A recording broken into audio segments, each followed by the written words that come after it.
All right, hello, welcome back. So I got to put out a correction. There actually is one more trial after Bevelle. Xanarkand has it, but you have to actually come back after the events of the story. Can't do it on the first run.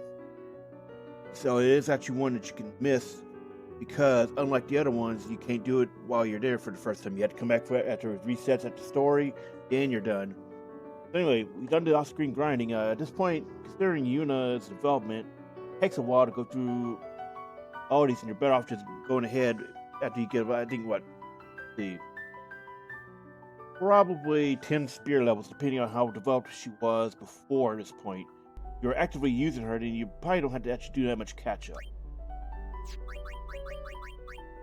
Let's talk about Bahamut a little. Bahamut is the strongest Aeon you get in the story, because he's the last one you get in the story. He'll naturally start with break damage limit, and he will be dumping out damage from the start.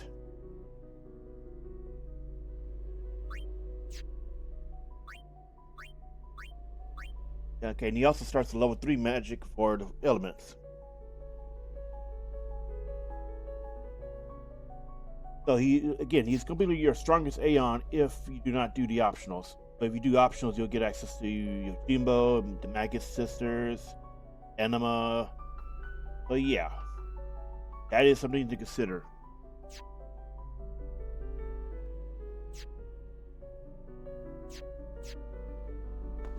Let's explore around in this area because there are some little extras you want to grab on top of your party members.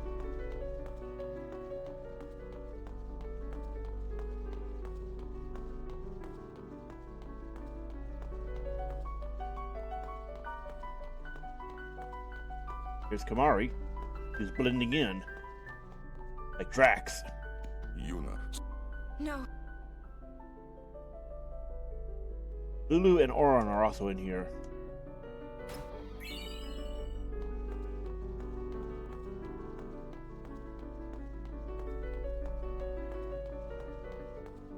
Also, this is the only, this is the only time in all of 10 that somebody other than Titus is the playable character, the playable character outside of battle. Also, be careful with the camera; it can mess with you sometimes. Change your direction without actually doing anything.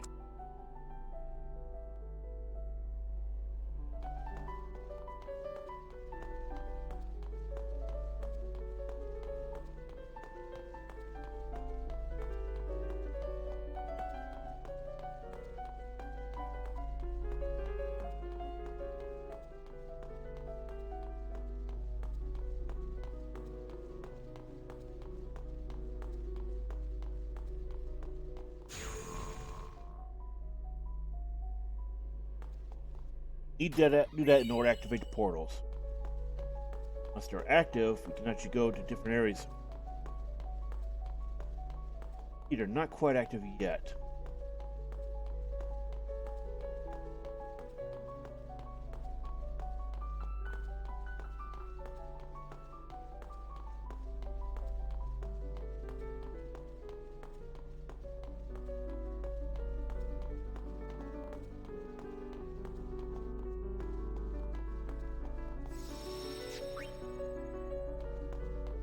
Sadly, we don't have a larger map because Lulu is here somewhere.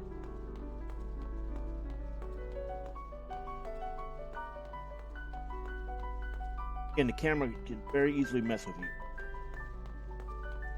It's better to look at the mini-map to see which direction you're actually facing rather than what the camera says you're facing.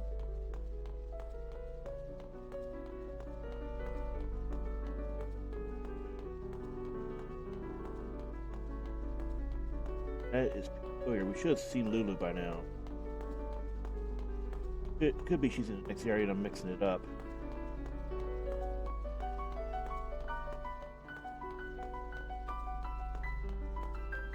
Oh, there it is. It's active now. Yeah, wait for the arrows.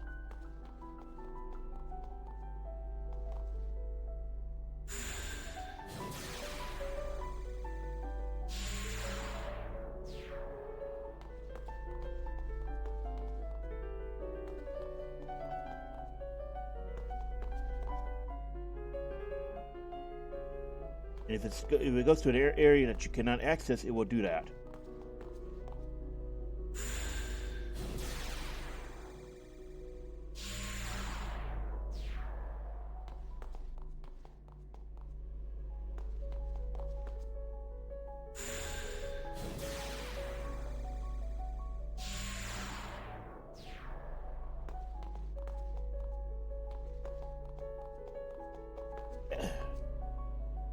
Not what I wanted.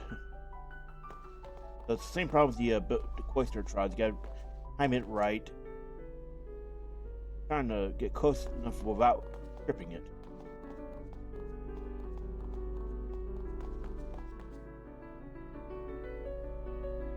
As you can see, left and bottom are not there. So yeah, again, same problem with Bevelle.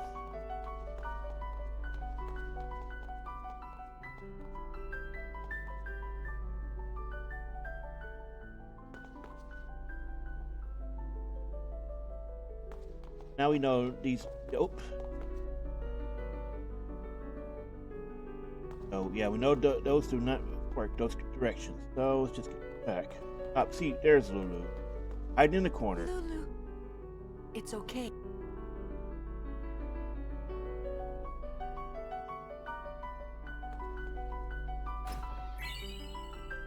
Ah, white magic spear. That would be useful to give Yuna haste when Titus unlocks it. So you're gonna want to wait to hold that.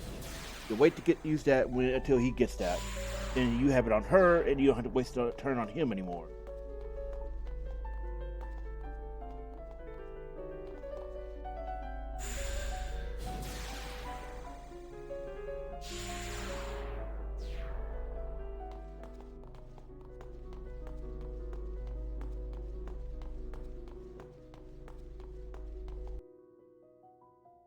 We're just gonna go back manually. It's quicker sometimes in some cases. Some of these portals do not activate unless you're actually moving over there.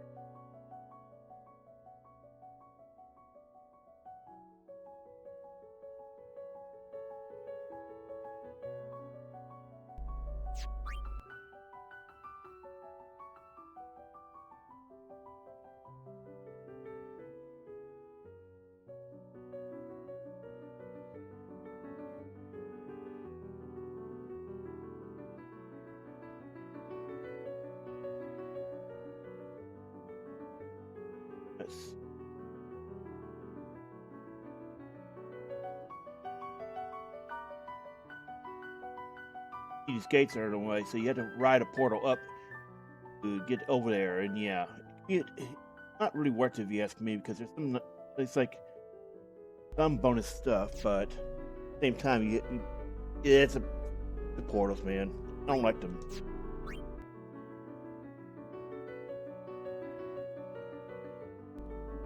And now we have a summon battle. Lady Yuna, so it is you. Why are you here?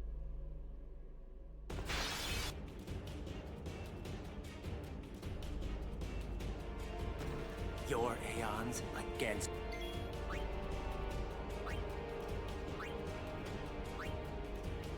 So he will unlike Belgemine, he will only summon 3 specific ones: Belfor, Bahamut, and Ifrit. Actually, no, I don't think he gets access to Ixion. He only gets, he's a much easier battle than Belgemine.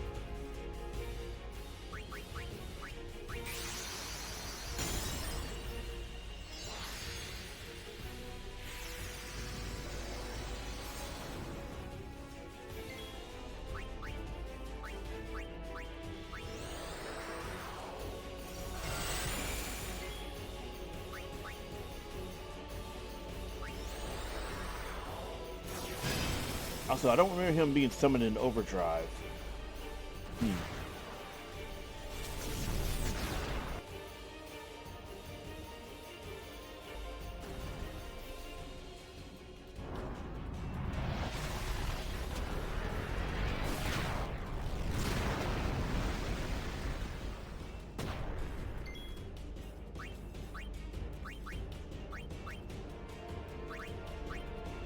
Notice how tough she is. She survived Overdrive with elemental weakness.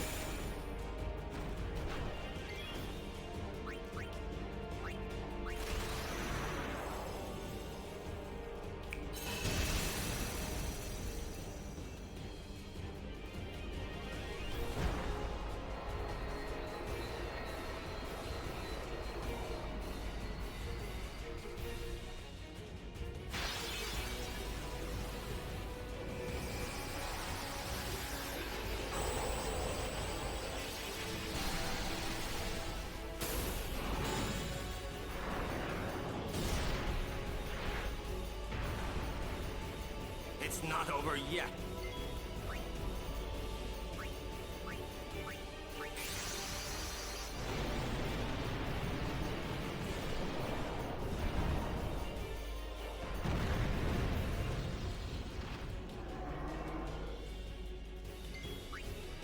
So, like I said, Bahamut is going to be your final Aeon normally, and he is the strongest.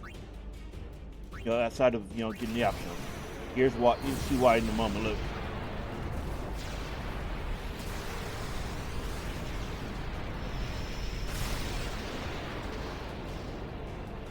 He's already doing a large amount of damage. He's not attacking elemental weakness either.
I cannot let you pass.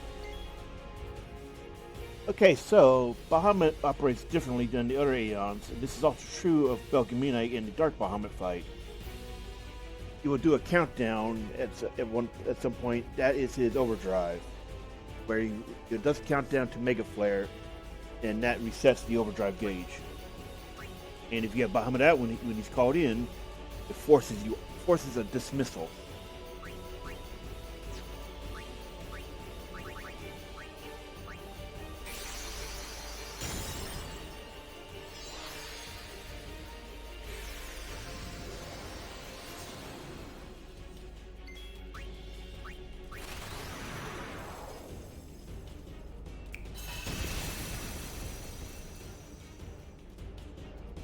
There it is. See, this is how this Bahamut works. Dark Bahamut, however, operates a little differently.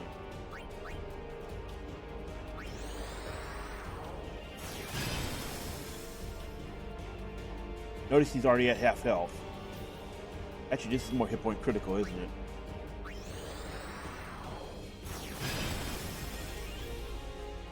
But depending on how developed Yuna's Aeons are at the point and how much grinding you do inside the area, can actually just quickly win this. It is a little bit. It's meant to be your first.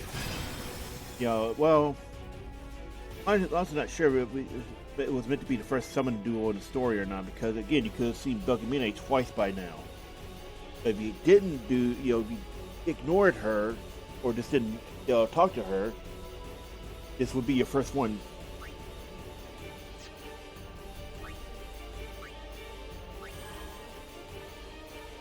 Good against Mega Flare. Oh, that's right. Okay, so it's one, then the next turn.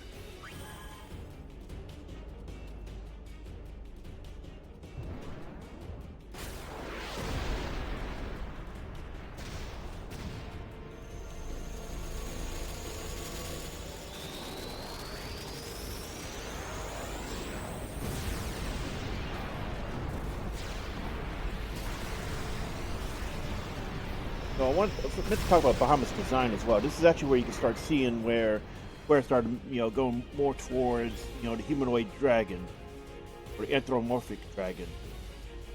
This is something they repeat in the 13 trilogy as well as 15. Don't know if he's in 16. 14 they switched back to a classic, pre 10 dragon.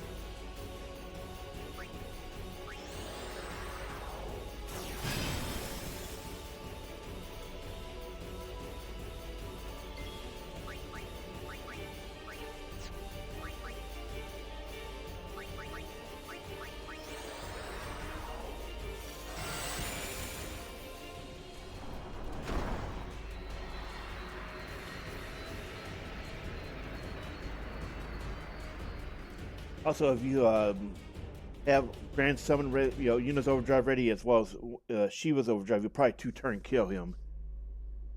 Despite commanding some strong Aeons, Stay away. they're hideously underdeveloped compared to Yuna's at this Yuna, point. let's go. There's a way to this.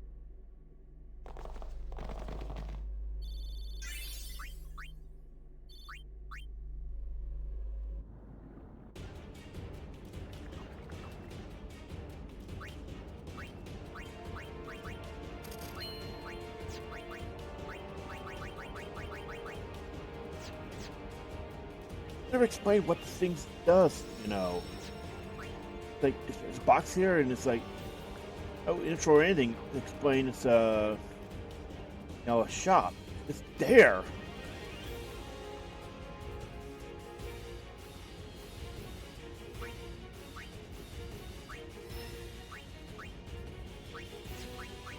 And use a hit point spear. Hit points, spears become 300. I thought it was 400. It's been that long, so yeah, that's on me. Sorry.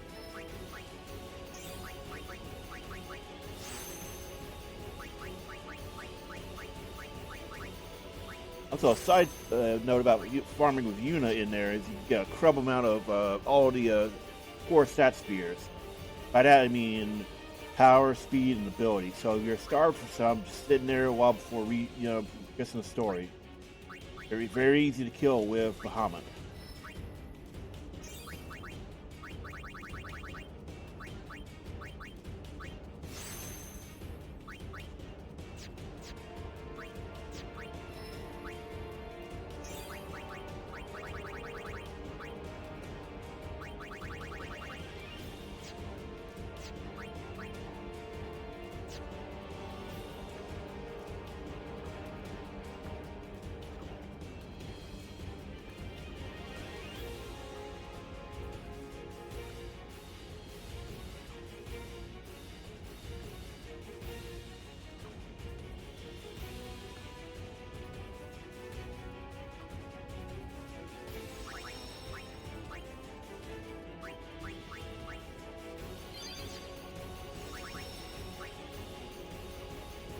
Now there is a treasure chest in here, but I can't remember its location.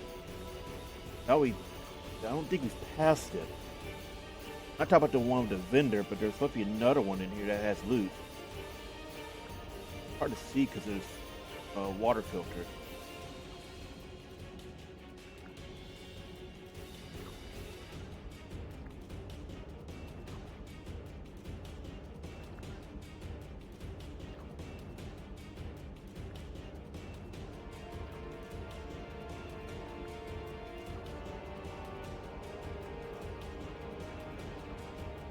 Okay, we're gonna check this because I cannot mirror this location, but there is one in here, so.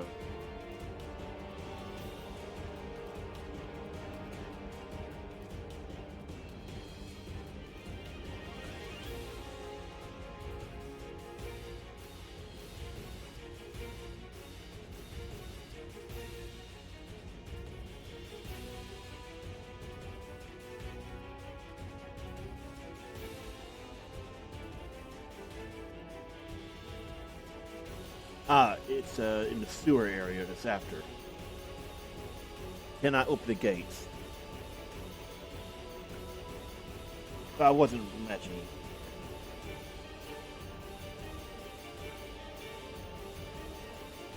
But it's actually a trick to the boss. I need to confirm that it still works. I can't remember if it does or not.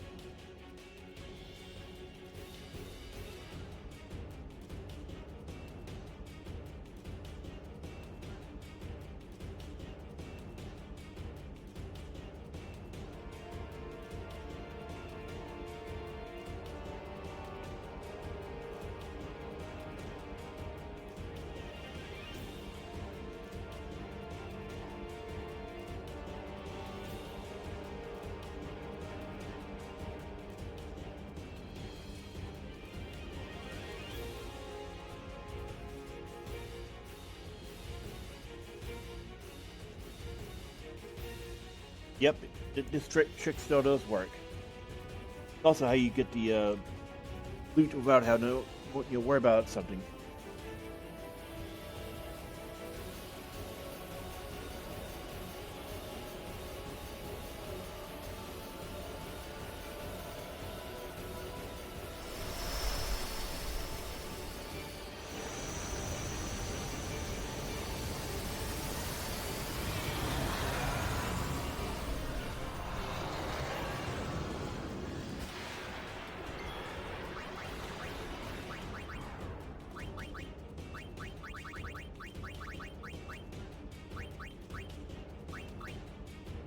He's considered undead. You know, he's undead because of the zombie, and he's also got halved hit points.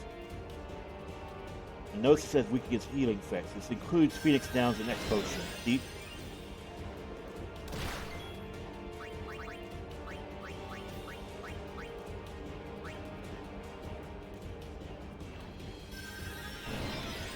And you also get Overkill. So you can kill him within 2 turns.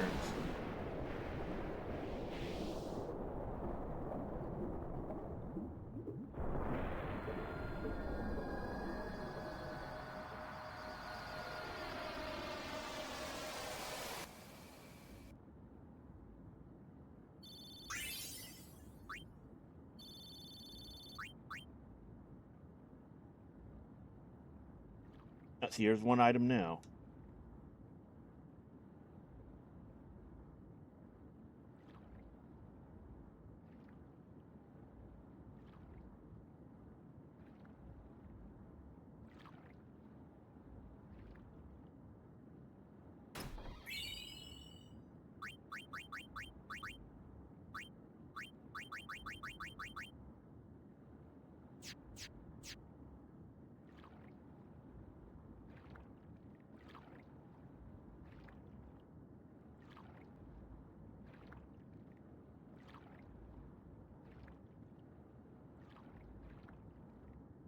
Oh, there it is, right there.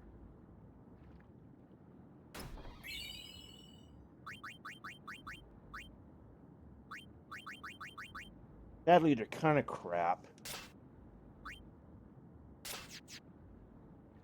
But it's extra stuff to sell. And it's very easy to get this Evrae fight done. Because, again, double tapping with Phoenix Downs or X Potions.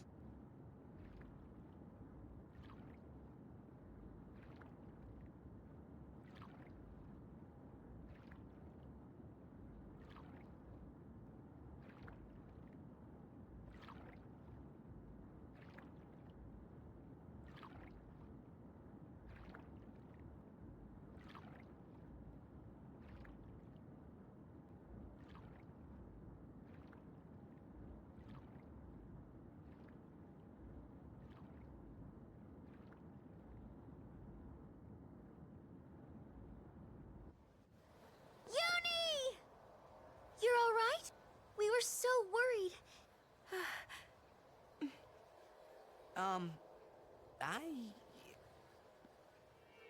Getting awkward, isn't it?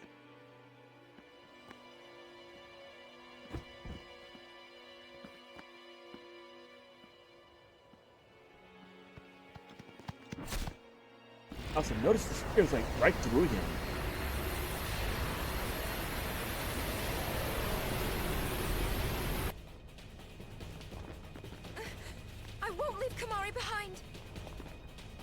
Girl, you don't have much of a choice.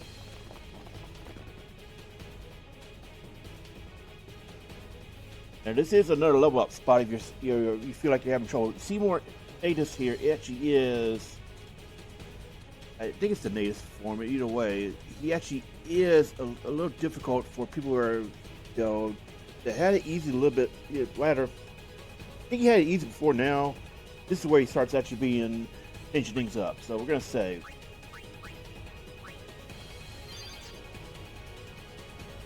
can't run around here constantly and get pretty decent level ups, especially since your party's reunited. And see, there's 2 save points.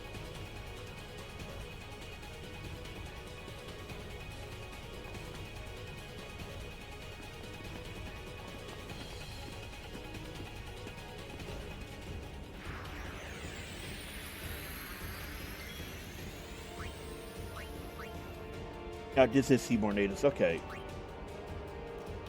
It is good to see you again, Lady Yuna. I'll only be pleased when you're gone.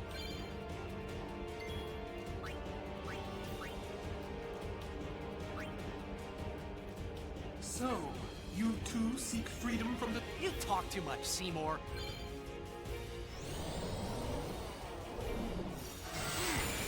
He hits hard, by the way. So this is, one of the first story battles where having no frost or no elements in general is a really good thing.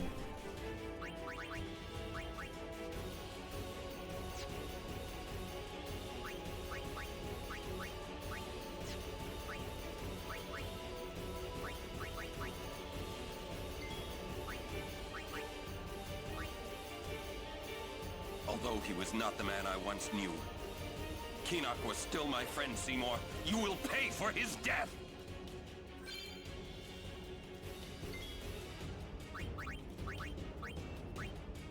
And of course, that's one we don't have. Don't know Frost. So just heal up as needed.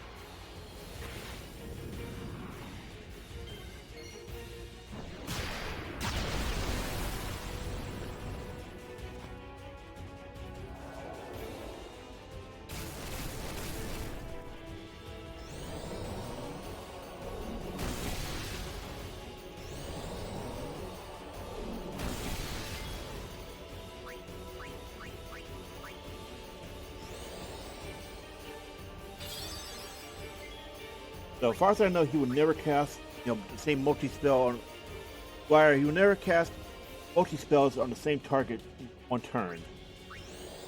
I can't remember if I've ever seen him, oh, he's immune to armor break, so there's that. Notice how hard, Auron's hitting anyway. He might just be better off to, do, auto-text him instead of trying to do breaks or anything.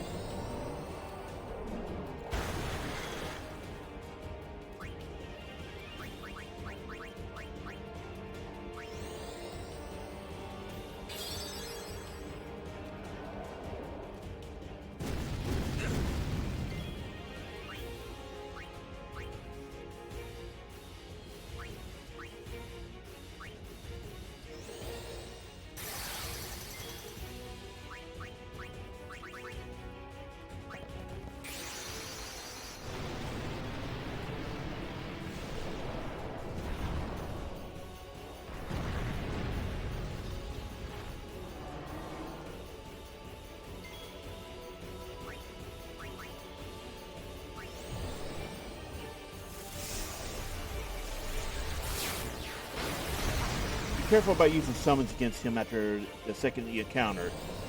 He starts using tricks that will insta-kill him. Death awaits. There it is. This is the first one where, he will start countering Aeons.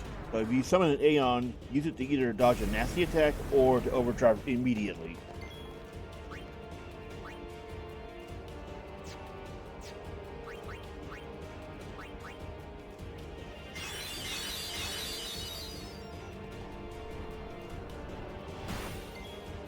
Be careful with that Shattering Claw. If it hits somebody who's got the break effect on them, as in stone, bad things happen.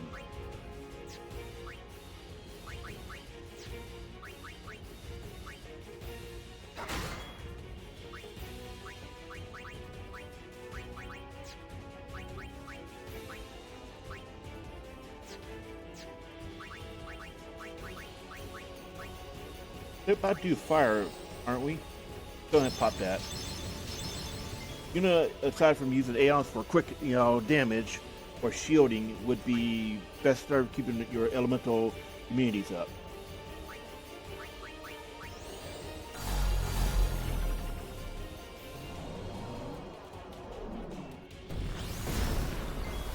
As well as cleaning off stats effect.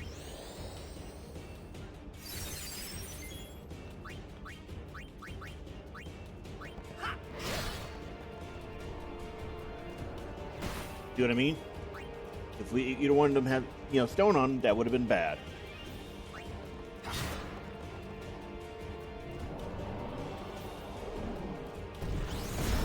Oh. Yes, smart.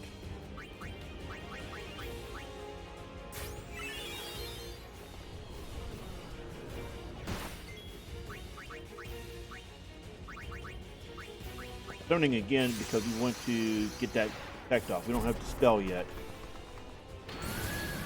This is the point where your bosses are going to start using buffs more, so you want to keep it in mind. Have the spell or have Ixion.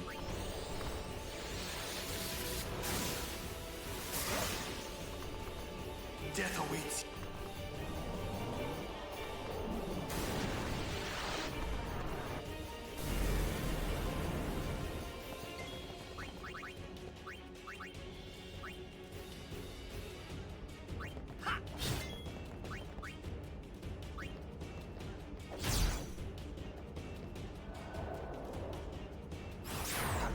And this is something you're struggling with this fight, and this also works with the next encounter. Is that if you keep attacking the Morty body, it will drain from the main, main boss. Meaning, if you get the boss low, you can actually just keep, draining him this way. Especially if you're able to do one-shot, attacks.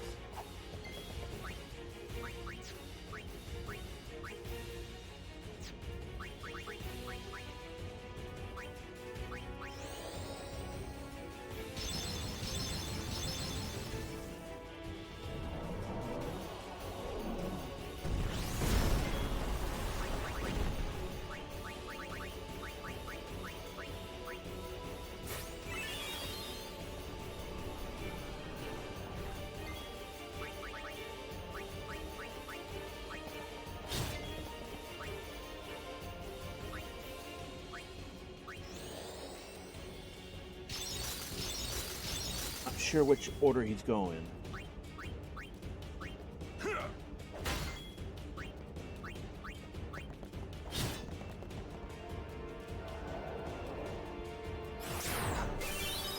So notice it was 4,000 before, now 3,000. The amount keeps going down. They can't help if you're struggling to get him down. Alternatively, if you have a strong third attacker, you can just keep having them attack the Morty body while everybody else attacks Seymour. And we have a lot of damage going in at once.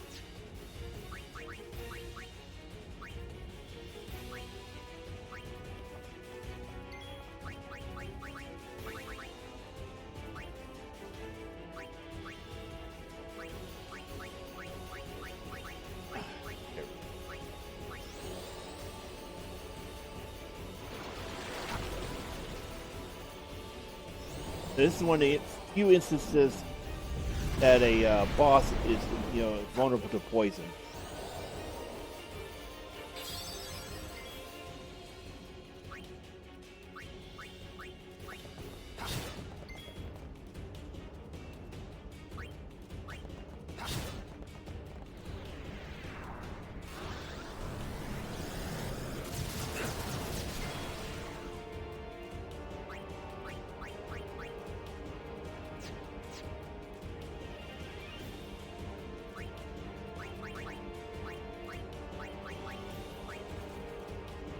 We're gonna get Lulu up, then get her out.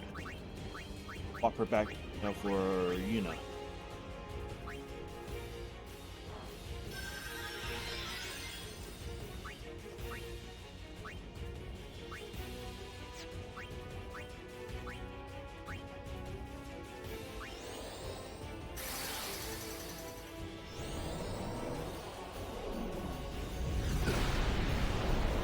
Freaking owl.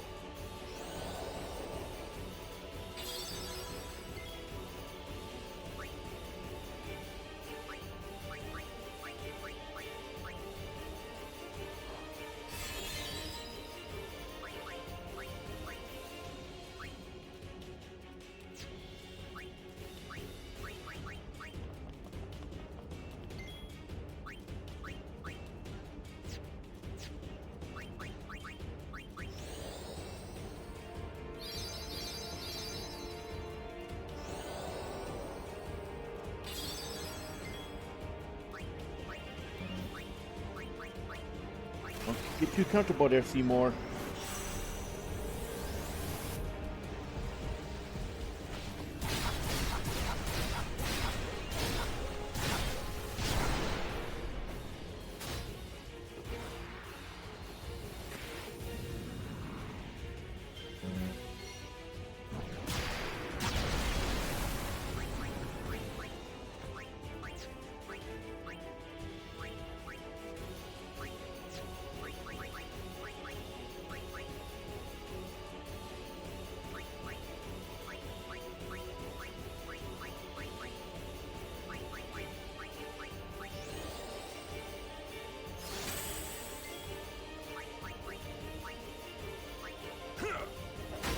There we go.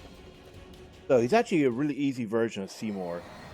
The next one is, known to be a big filter of people who are not leveling up as much as they should be.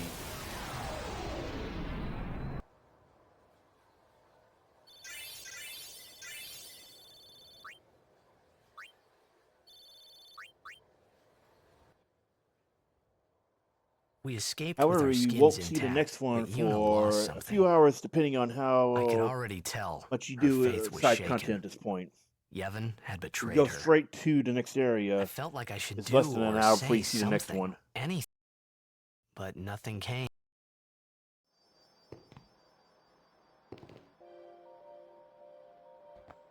Maybe you... Maybe you should move out the way. Wonder what Uni will do. That's what you... Well, if Uni really... I guess I shouldn't... That's what I... Yuna's... Kamari's with... Must be...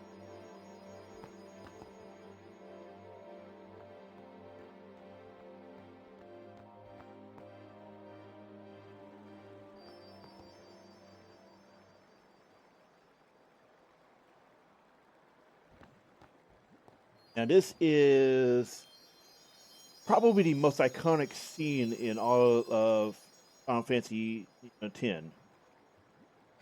This is the I always Suteki da thought Ne that this would be scene. easier somehow. Let's I skip thought that dialogue everyone and get to would the help cutscene. me.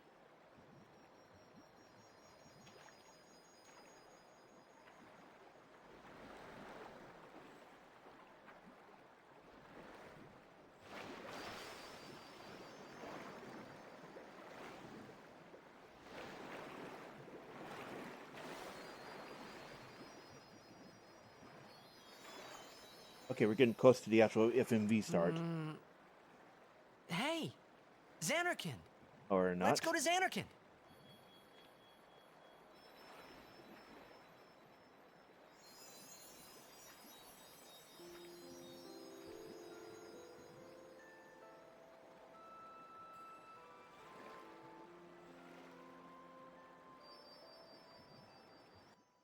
There we go. So this is, like I said, the most iconic scene of all of the 10 sub-series. And it's the one reproduced probably the most in all the official artwork. Even on the cover of the HD Remaster, it's a recreation of this scene.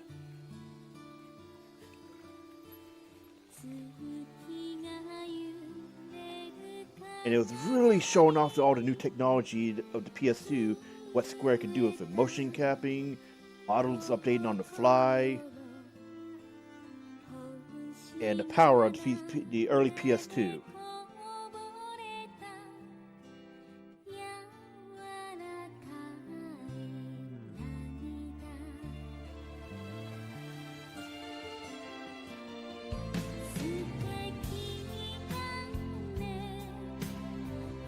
And this is still one of the best incorporations today of the well, okay, so I should put some context in first before I finish that thought.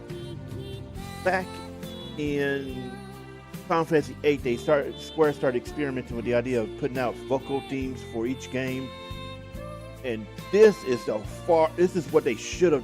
This is the better implementation of what they were doing in 8. I hated the 8 song, and then 9's was Melodies of Life, and that was at the end. They're played during the end credits. 10's is Suteki da Ne, and then you have 1,000 Words or Real Emotion, depending on your point of view for it. 10-2.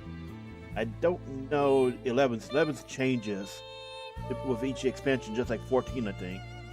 I don't remember 12's, but then you have High Hands for 13. And I don't know the ones for 15 and 16. I think 16's is Find the Flame. I know that's the one people cite a lot. I don't know if it's the actual main theme of the game. But yeah, this was a way better implementation of what they did in 8 for incorporating the vocal song during a romantic scene.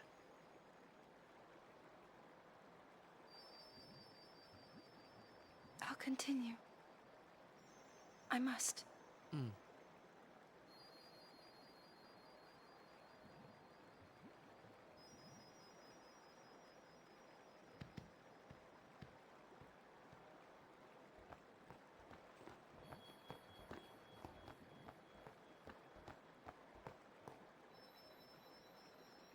All right. So yeah, this scene basically, is the realization of the love that Titus and Yuna have for each other. Hence why it's so impactful, because again, I'll it go was with showing you. off what it could do with the PS2 technology.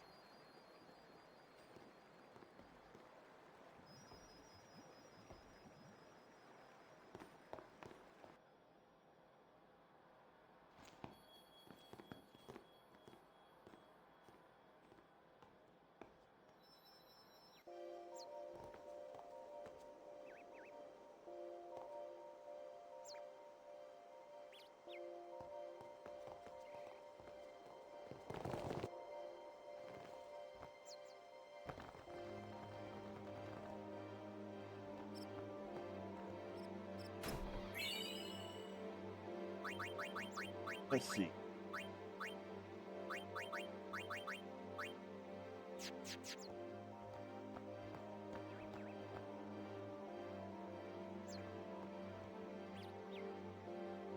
It's all right. But I didn't have any zoot suits. God, nobody's gonna get that. Man, gotta quit making these obscure jokes.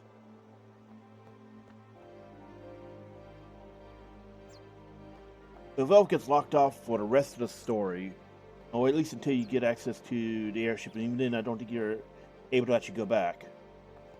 Again, it's been a while.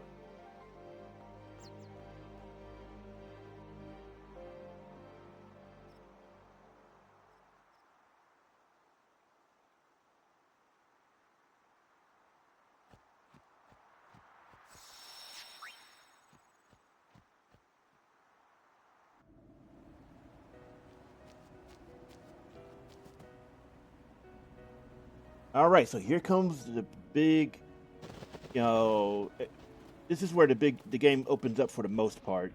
You got to continue the story on to access Gagazet, and then the Xenarcan ruins, but you've largely seen all of the areas for the most part. There are some optional areas that you can only access with the airship.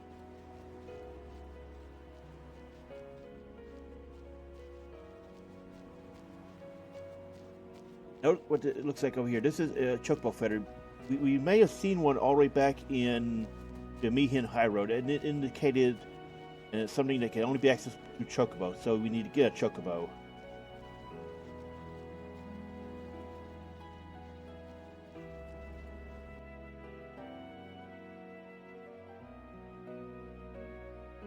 Of course, you can talk to every time you go to a new area, you can talk to Machen about stuff.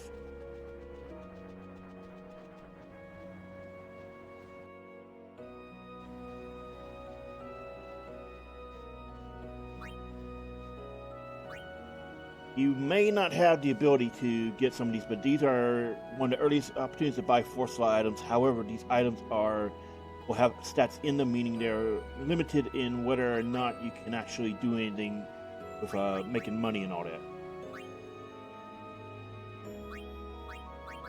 And make sure to note the value. It's a hint towards, what properties you should put on items in order to sell and make money, because you're going to be doing a lot of that in the game. Ten's problem, so to speak, is that it's very tedious on leveling, so you have to do a lot of grinding, both for money as well as levels.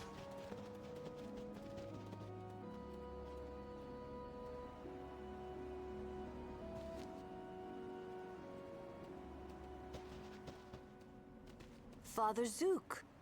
Long time no see. You are Yuna? You certainly don't look... What you say? Please, tell us what has happened.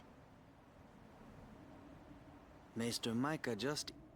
It said that you and we are to kill you. What of Bevelle? Things are calm on the surface, but after the death of Maester Kinok, Convenient. Getting around will be easier with Yevon. But be careful, my friends. You have been branded enemies of You should avoid temples. Thank you, Father. Father, you came all the way here? To tell the truth, I would This skip this summoner cutscene, you but are it's actually guarding. pretty important. I hope a At this point, you're pilgrimage declared goes heretic, well. so if you try For to go your back to sake, too. a previous story location, you have to deal with the Dark Thank Aeon. you, Father. Usually, off. the Aeon shall pray is for all of indicated, you. the Dark Aeon will be a mirror of the one you got at that location. There isn't one for Kilika, because Dark Ifrit is actually at the ruins of home. I do not know why. Besaid will have Dark Veilfor, Macalania will have Dark Shiva, Denikan is where you fight Dark Bahamut. And Dark Yojimbo is in the area up ahead, but he will not show until you've actually gotten regular Yojimbo. You have the Dark Mega Sisters who show up on Mushroom Rock. Dark Enema will be at Mount Gagazet. As far as I know, you do not need to have the Aeons unlocked to access them, but get 5 of the Aeons by default to do story. So it's, yeah, I don't know. I've never actually tested that theory. I'm pretty sure you do need to have the Aeons unlocked in order to When I fight was the Dark guarding version. Zook, But it could be I possible already that told you you don't this, need yeah? to. but when I was too into the... So, Let's go ahead and save. Alright, so first off, you have some objectives here. Also, a correction about Belgemine. She does not appear here yet, I guess. Does, however, appear in the Chocobo Temple. Where at Remiem Temple, you have access to Chocobo. But first off, your objective is to go all the way over here to the right. You see this little cave, the square? Go inside. Welcome to the Monster Arena. So the Monster Arena is by far, it's going to be your best level up, spot. It's also where some of the easiest level up strategies in the game happen. First off, you need to first complete the area by going out and getting one of every monster for this guy. So we'll start the quest. See? So what this means is you can actually go back to previous areas, capture the monsters, and then you get a unlock. There's 2 types of unlocks, or 3 actually. The third one we'll go into in a moment. First one is area conquest. That means you have captured one of every single enemy in that area, and that unlocks a area conquest boss. The second is the species conquest, and that is capturing a certain amount of every single enemy of that type. Now, unlike the area conquest, you need to, get a certain amount. Remember correctly, it changes depending on the monster. It ends up making a special monster of that species type. The third is an original creation. This only unlocks after you complete certain area conquests or species conquests.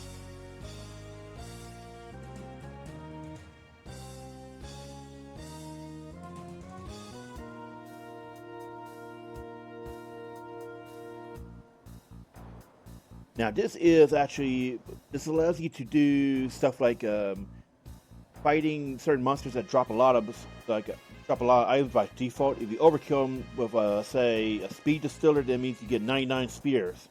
Jody spears, speed spears. Yeah.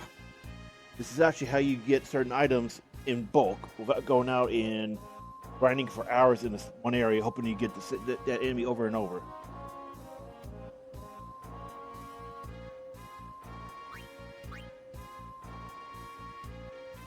This is also Pokemon, but for Final Fantasy style.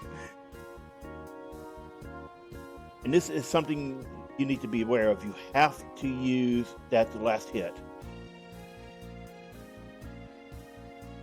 And it'll tell you how, you can check how many you have of a species when you come back here. However, you only know in the field if you hit your cap, because it'll tell you in the field.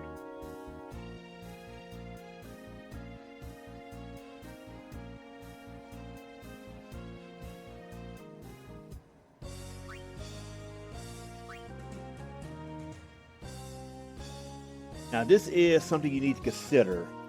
What you want to do. Basically, you want to have one with piercing and one with a death strike. Death strike is actually really great because has a high chance of getting, killed and speeds up the collection.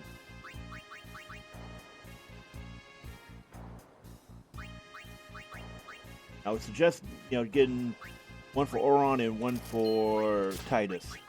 You can always come back and get more as well. Piercing is because there are plenty of armored fiends, including ones in this area. I do think Death Strike is a more effective one.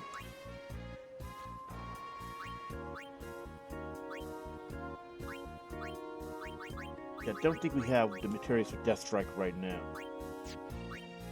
We're gonna check real quick.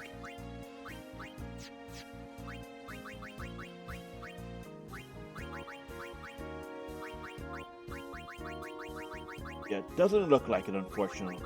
So you might want to consider waiting to do Monster Arena once you've got Death Strike. Let me check what that material was.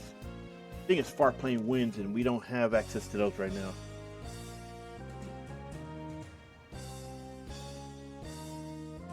Let's see, Far Plane Wind.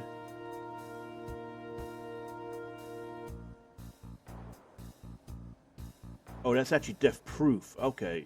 Far Plane Shadow does... Oh, yeah, it is Death Strike. Never mind. Okay, so I was looking at the wrong field. Okay, so it drops off to Coral, Regina, Espada, Sleep Sprout, Varuna, Wraith, and an upcoming boss. Heal from there. He drops from Don Townberry, Bribe, Arimini Page, Wraith. Actually, Epage is upcoming area, I believe. Look. Yes, okay, so Epage is down below in the Chamber of the Stolen Fayth, which is where you get Yojimbo, and later fight Dark Yojimbo. Could actually bribe them there and then come back up and start doing Monster Arena when you have enough. You need, let's see, imaging. You need 60 Far Plane Winds, so you could be there a while, and I'm not sure how much you need to bribe Epage.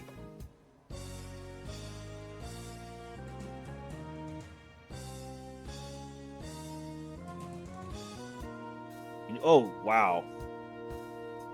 Need 217,000 gil. However, you get 25 per bribe.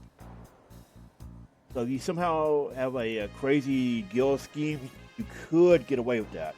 And it's absolutely worth it to get that, the Death Strike on it, because it will speed up your collection big time.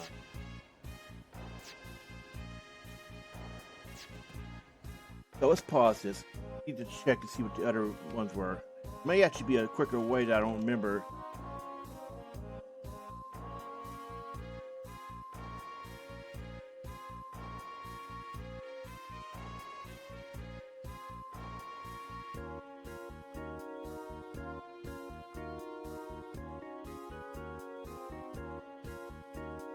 Okay, so actually it's from Coral Regina. It's apparently the fastest and cheapest way.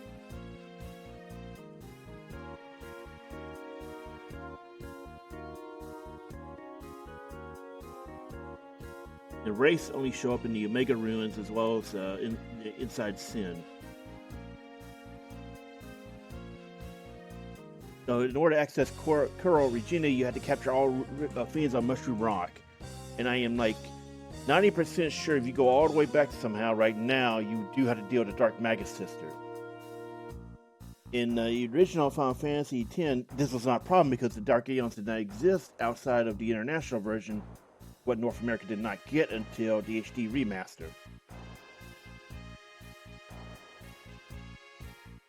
However, if you do a Chimera Geist, which is what you get from all of Homelands, then that might actually be the easier one, because that will give you one guaranteed Death Strike. So it's up to you. So this is actually where the frequent monster encounters comes in handy. We're gonna show how this. Oh, got to turn there, because it means you have to spend less time walking around. Mend us.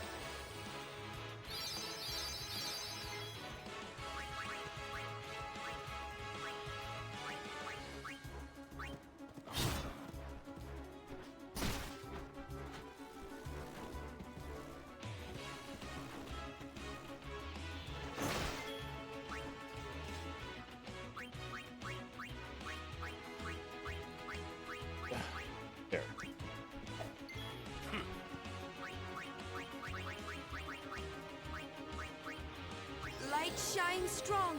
Our woe be gone. So you may want to consider putting piercing on Auron's weapon, assuming you just don't want to armor break the armored enemies. There's only one armored enemy in this area anyway.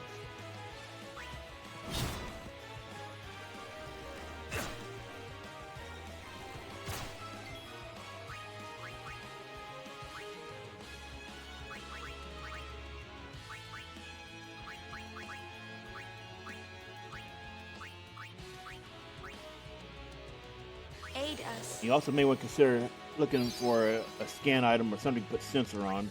That way you can see how much life is left on some.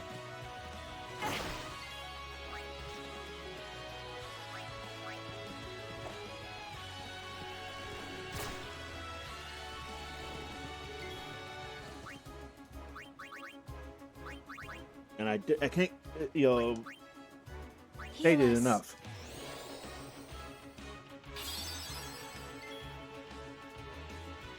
Sorry about that, a little bit of a cough. Yeah, I cannot state it enough that Death Strike heavily simplifies this. For a long time, I was doing either Sensor as a secondary or, Piercing. But Piercing is the lazy option, because, again, if you just put Auron on, and you can just do that. Death Strike is simply just better, and there's very few things that outright resist it.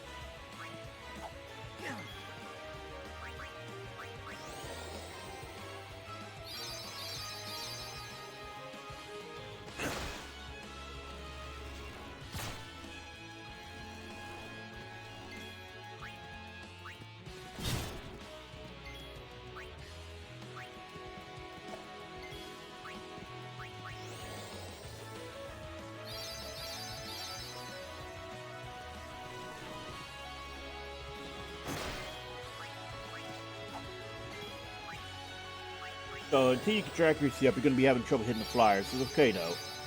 Once you get 10 of that, you can just straight kill them with an Aeon or something.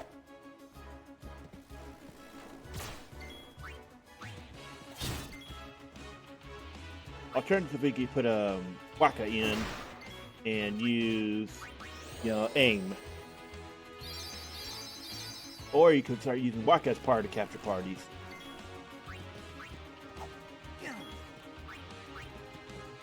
It's honestly not that bad an idea, all things considered.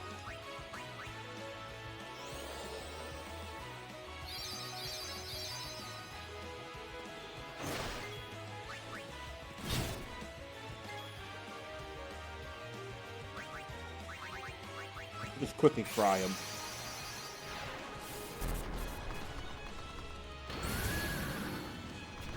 Be strong.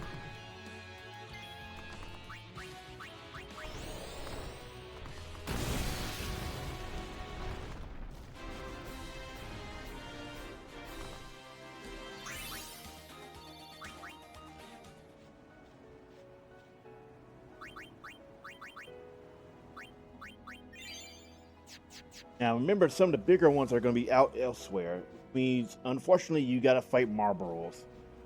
That is, once you've gotten the area conquest unlocked, that's when I suggest trying to do that. Let me check. I think Marlboros are actually not death immune in this game. They're usually immune to most stats effect. Let's see.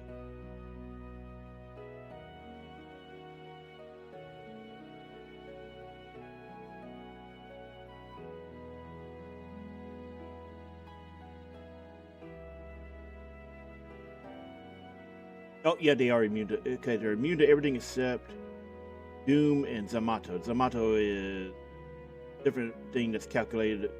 Oh, yeah, it's hard to... when we get Yojimbo, will explain that one better.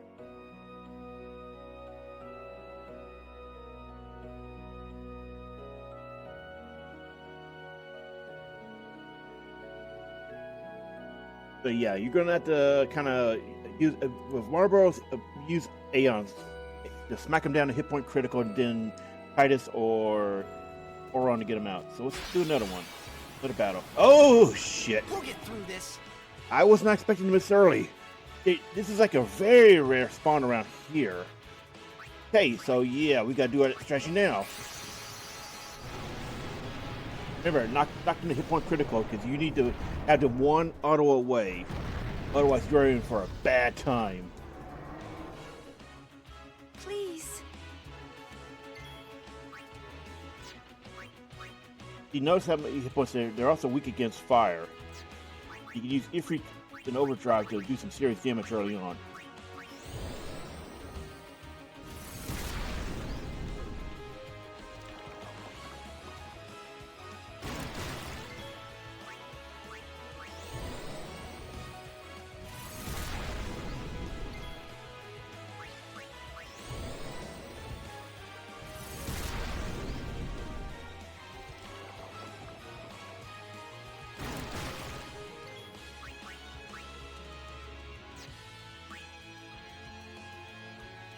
And this is risky.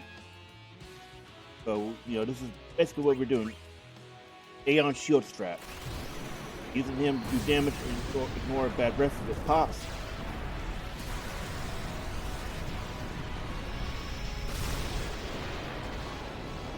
Okay, good.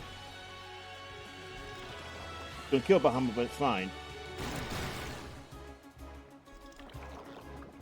Aeons are meat shields. And the only one you need to really be worried about not letting die is Yojimbo, because he has different mechanics regarding his usage of Zamato, which means you can never let him die, otherwise his affection and tolerance of the unit goes down.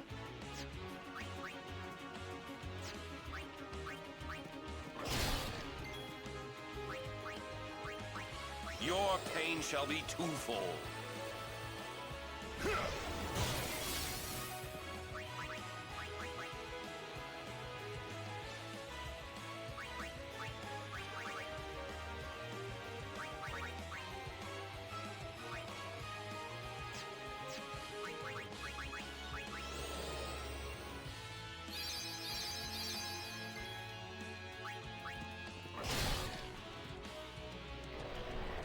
Yep, there's bad breath.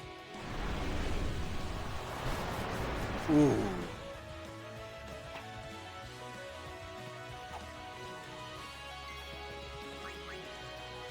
So you want to pop Remedies ASAP. Try to guard against confusion, because confusion is the worst part of it by far.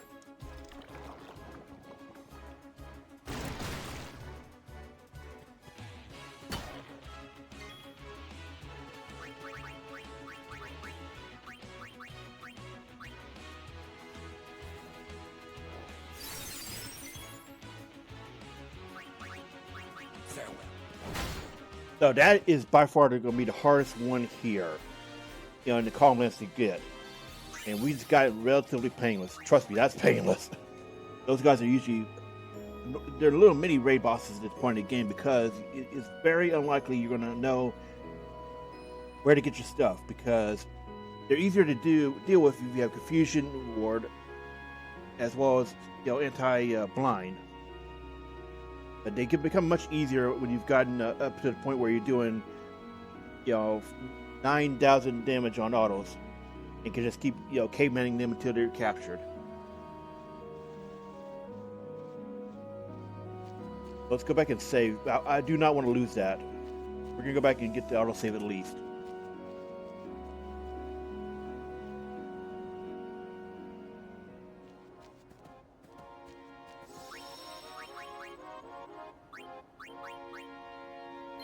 What we're going to do at this point is actually go and clear the comlands for the area conquest. Then we're going to come back and we're going to continue on the other stuff that you can do in this area. So we'll see you soon. All right, so we are back. We've gotten the 10 done. If you're having trouble finding, most likely your last one's going to be in Marlborough or Chimera Brains. Towards the northwest of the comlands are where you can find them.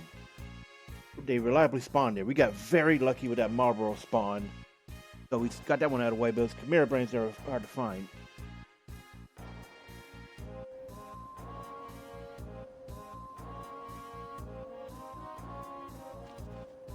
You also need to do this in order to get access to another celestial weapon item.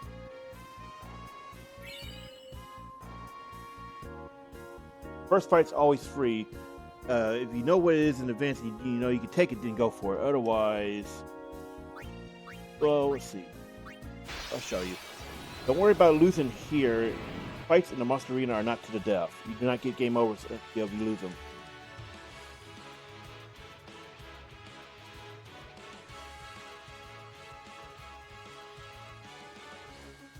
So the monster arena spawns are immune to sensors.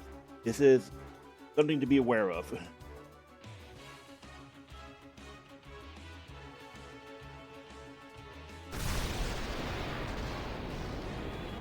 They also have massive amounts of hit points depending on the spawn.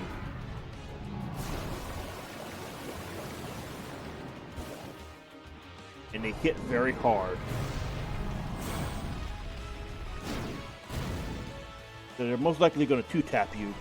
You're meant to use certain ones to turbo level and then run. We'll be explaining that when we get overdrive API items because you need those in order to do it.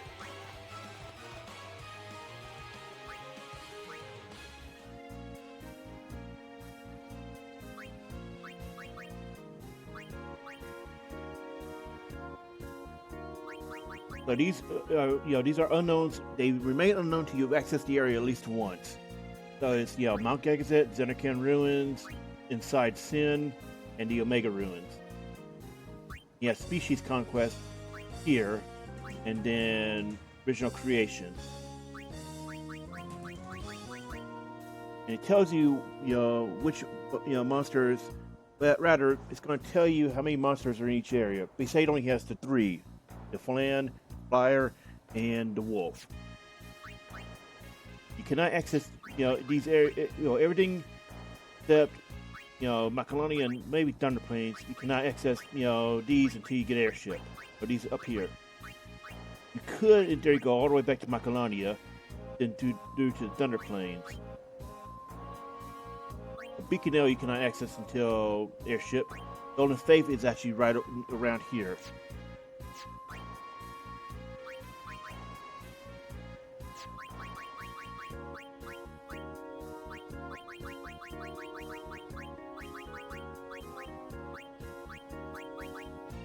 So don't worry, make sure to pick somebody you're going to be auto-attacking a lot with if you're going to do the Death Strike strategy.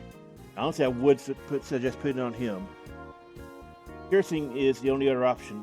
I would actually say put Sensor on one and Death Strike on the other. That way you always have access to when they're low. Rather than need to use an Aeon.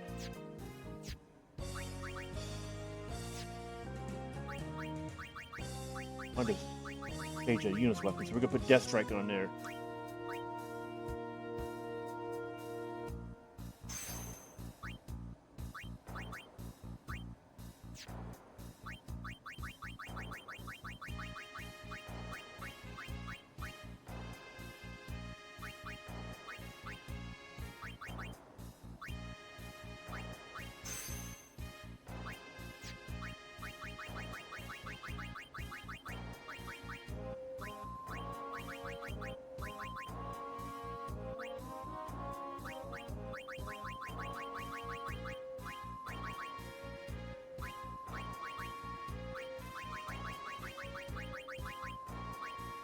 Put piercing on. That way we don't have to use armor break. It is the lazier one, but it works. So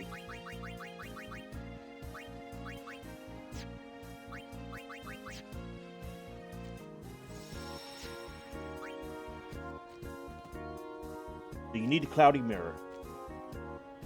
Right now we're going to go over to the Chocobo and unlock the travel.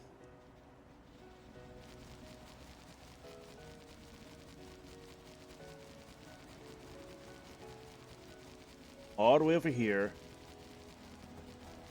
Oh. There.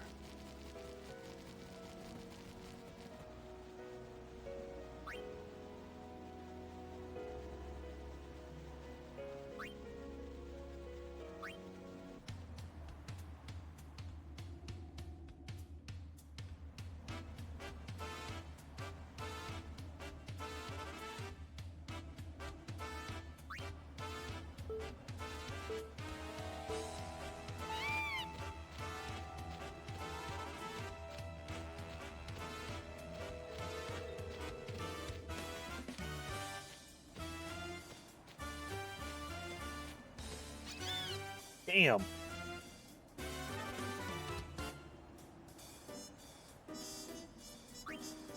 Damn bird.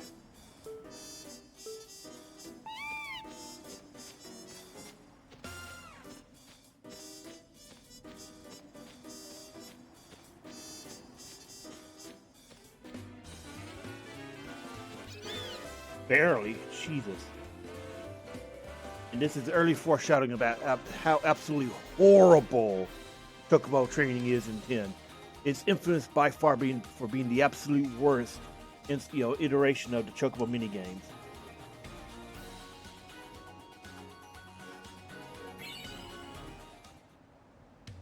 Mostly the racing. It's by far the absolute worst version. And yeah.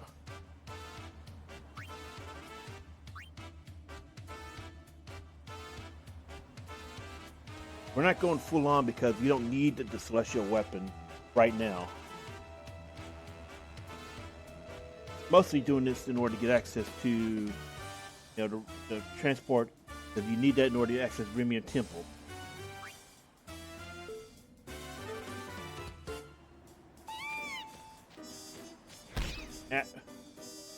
Yeah.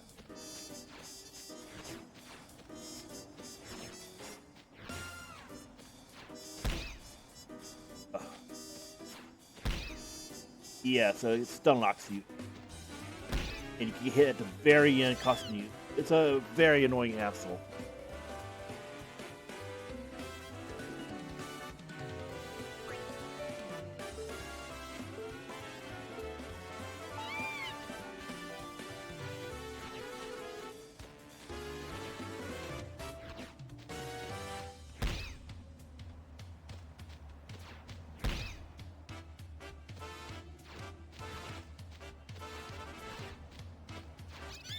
I didn't see our time.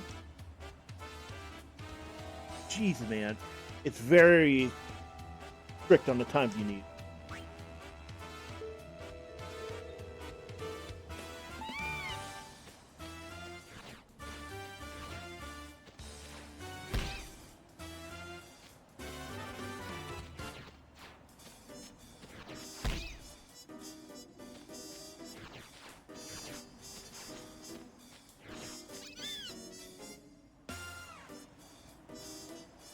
Jesus, see, this is why people hate it, because of how horrible, the strict time limit is. Something they never fixed in the remaster.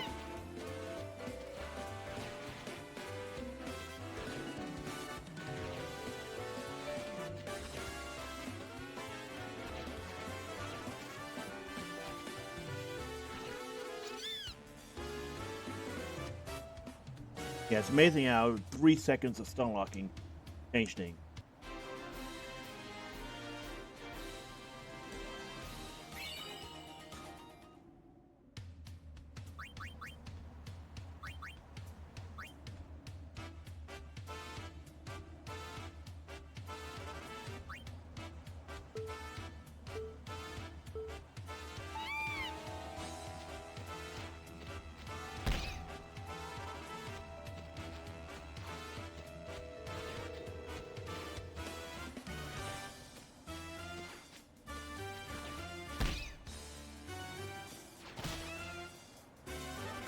Dude, we seriously got stun locked at the exact last pixel. That's why, this is one of the main reasons why this is considered the absolute worst version of any Chocobo racing at all.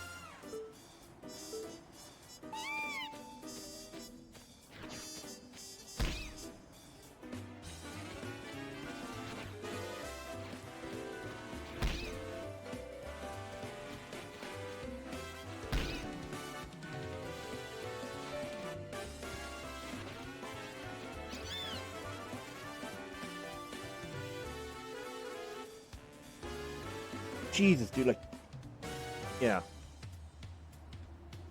As much as people like to criticize the 13 games, their Chocobo racing was the best one in the entire franchise. Like, that Chocobo racing was good.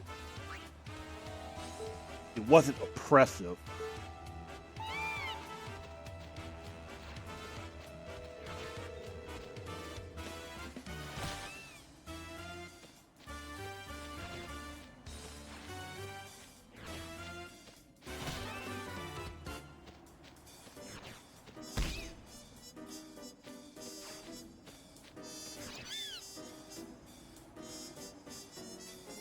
Dude, see? Gets done like even once. One hit, you're screwed. That's what's absolutely horrible about this. There's no mercy period. There's no, consolation. It's just, honestly, it's one of the worst things they could. They never put a decent quality life in it. You're gonna hear me complaining about this a lot. It's awful. It's god awful. You end up spending hours trying to do the racing. You might even end up seeing threads on Reddit talking about finally conquering it or something.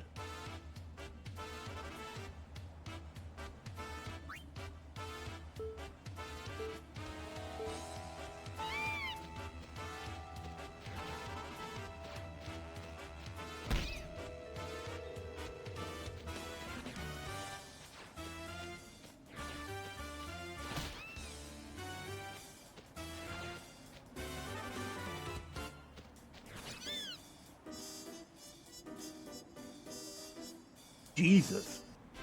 Barely. Yeah, no, we're not racing you. Go to hell.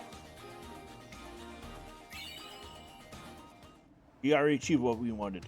So if you race, you get the sun sigil, which is required to upgrade Titus's weapon. Like, go to hell. So what we're going to let you do about that is, we're not going to race. As part of this, we'll probably load a in-game save that bypasses that, because I absolutely hated the racing. And yeah, it's an extreme exercise in frustration. Because it's just not fun, and you can end up getting screwed over by horrible RNG.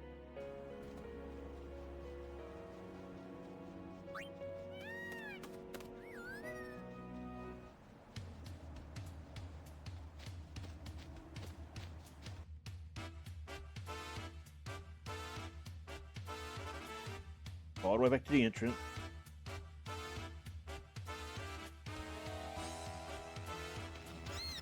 Whoop, that's not what I wanted, but we got what we wanted. There we go. Now you're in the area of Remiem Temple. Chocobo will wait out there for you as well.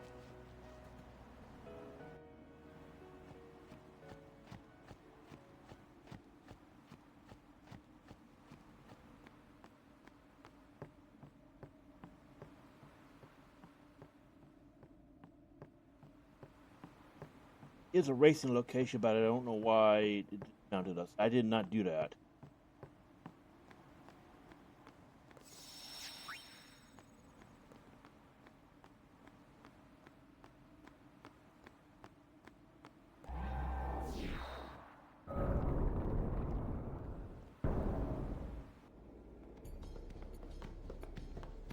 Welcome, Yun. What is this? Remiem Temple. Once a great religious center in the... And this is your home? It's a long story. Easier perhaps to show. You suspected it by now, but... You're dead too. Don't this, well, I think you suspected There it. is still one thing left for me to do here. There's more... With the help There's I can hints give, a young that she summoner failed. might just be able to defeat... Well, I challenge you. Very well. You have to do them in order.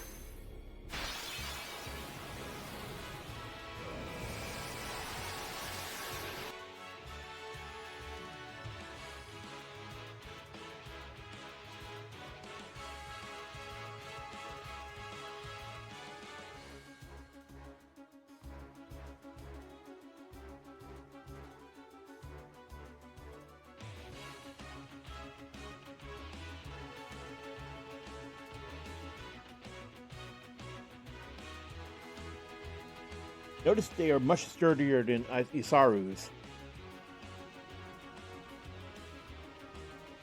You're going to want to use counter elements correctly, as well as healing elements.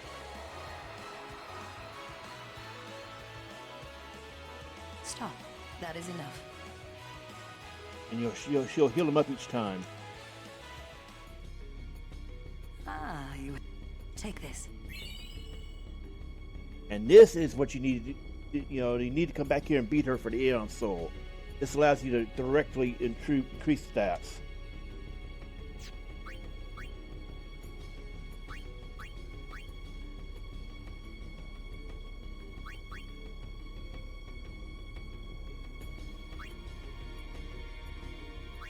And if you have an excess amount of a stat spear, great place to dump.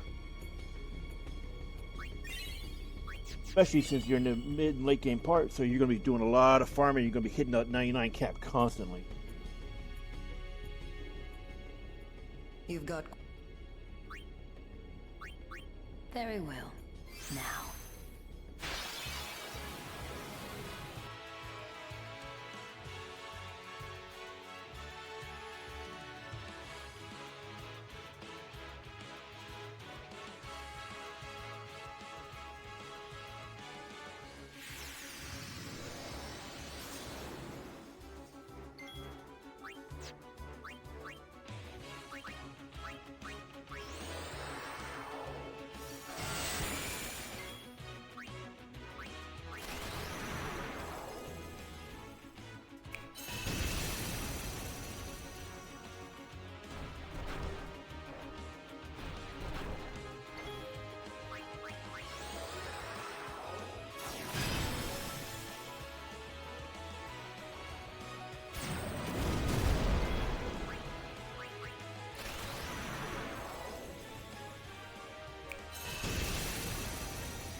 Make sure to heal yourself up on Shiva whenever you get low.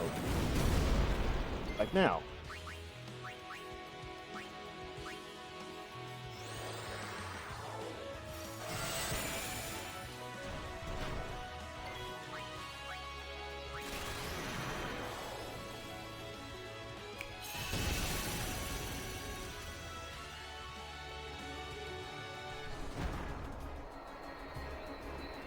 Also, like, how did the Fayth feel about this? Stop. That is it. It's never established whether or not they're okay with being used like this effectively, you know, made some progress. Aeon And for cockfighting. that, take this. And you get rewards every time you beat her. If you've got... Very well. And notice the order he Are unlocks. you ready? They unlock in the order you're normally unlocking. So it normally means Bahamut's last, but actually when you have all of the Enema is the last one, if I remember right.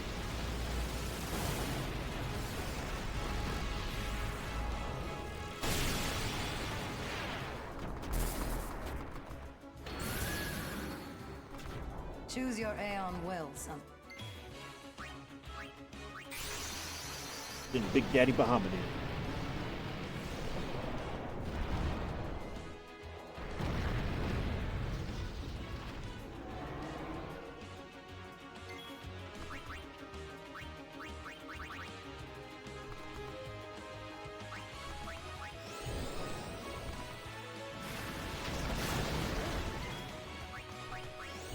For the most part, you can bulldoze on the Bahamut, but when you get to Bahamut, use Shiva.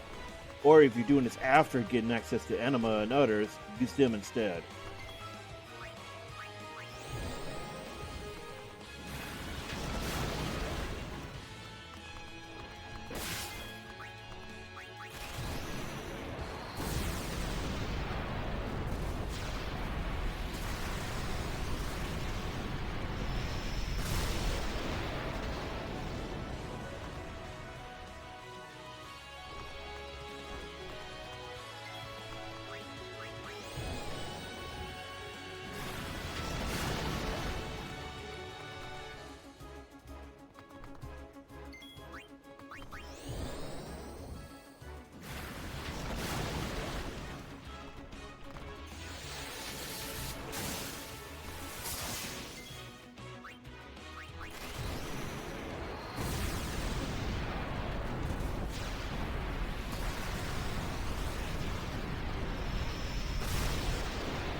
There we go. I was wondering how much more he was going to take.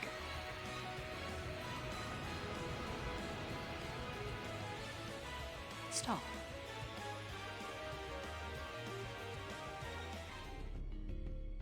Ah, you have made some... Take this.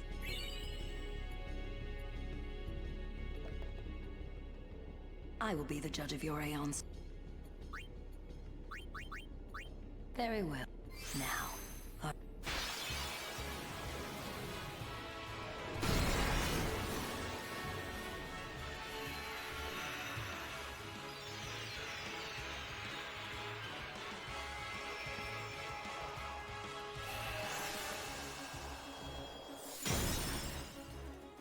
Choose your Aeon.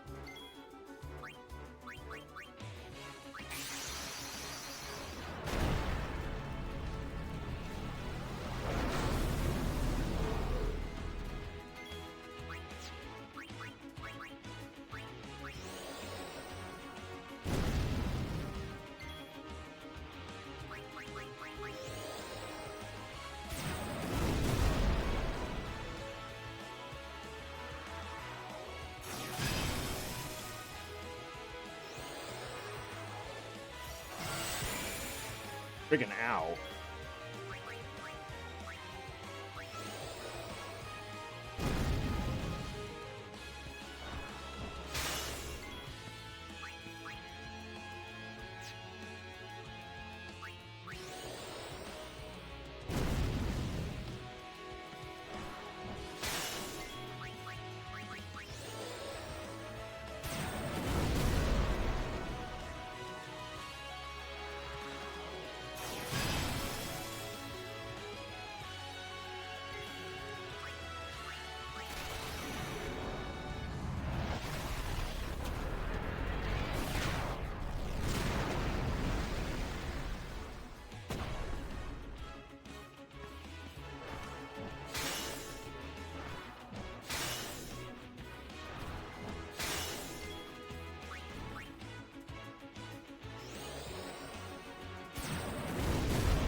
Oh well.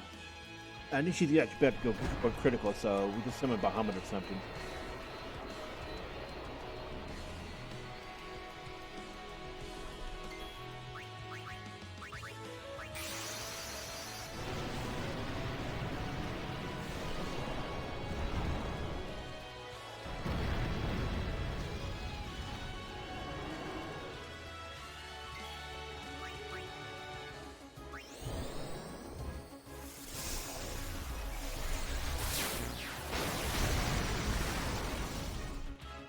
Yeah, there it is. It was actually last hit, not just hit point critical.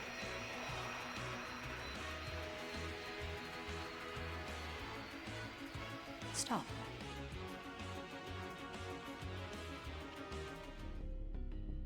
Ah, you have... Take this. Yeah, so this is definitely why you want to come over here and at least do the core 5. If you've got... Because you get a lot of rewards for doing it. Very well. Now.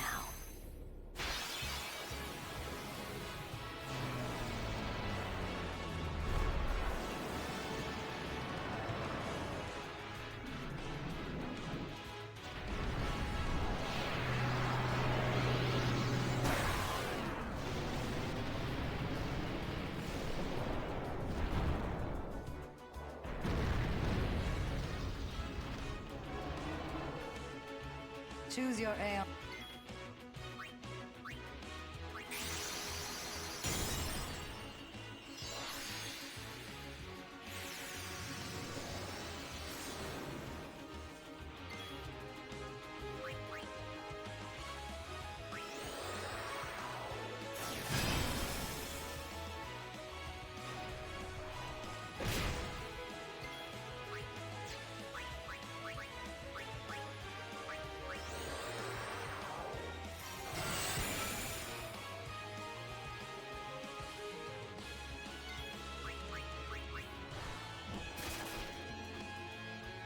All right, so something to know about the Bahamuts, you know, Mega Flare here, you can't just tank it like you could Isaru's.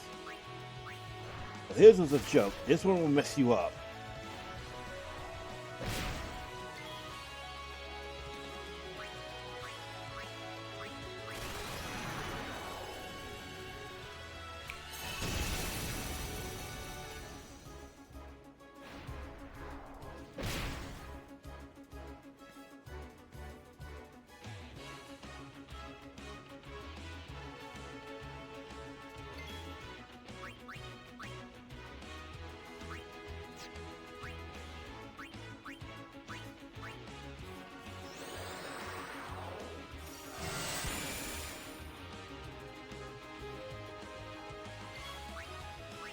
So tank it.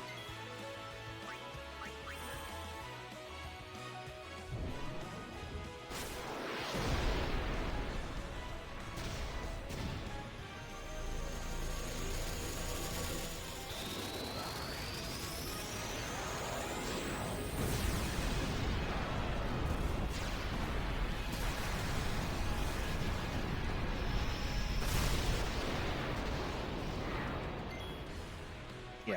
If we didn't tank it, it would have done some serious damage. Probably killed her.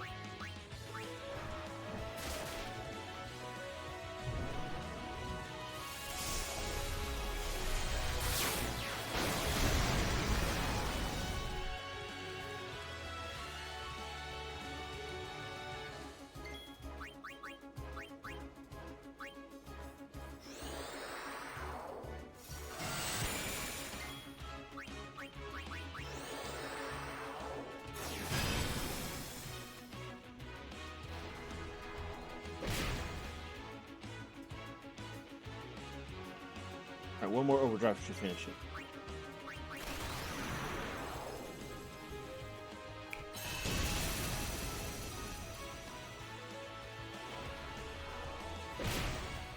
Okay, or not.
Can you, like, die already, please?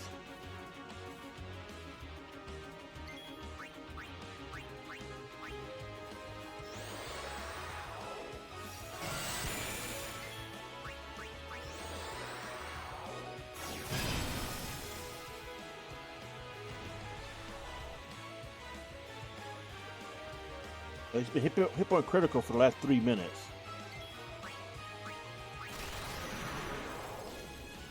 Guy's just stubborn. There it is.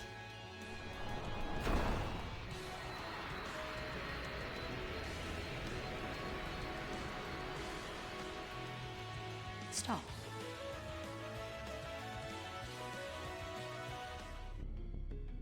Ah, you have.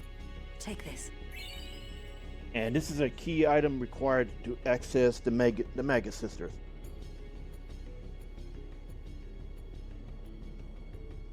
You need the Flower Crown, which is a Chocobo racing. What?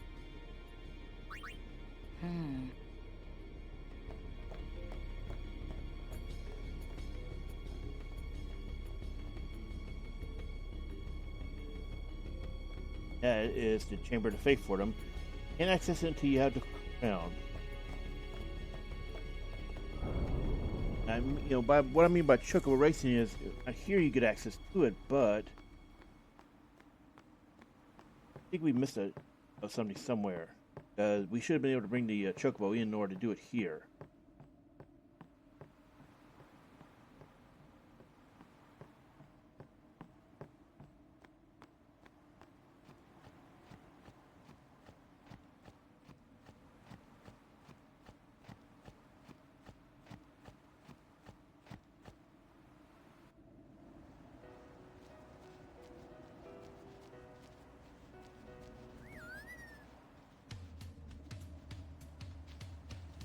Yeah, see, automatically discounts you. So we see how we're supposed to do that again.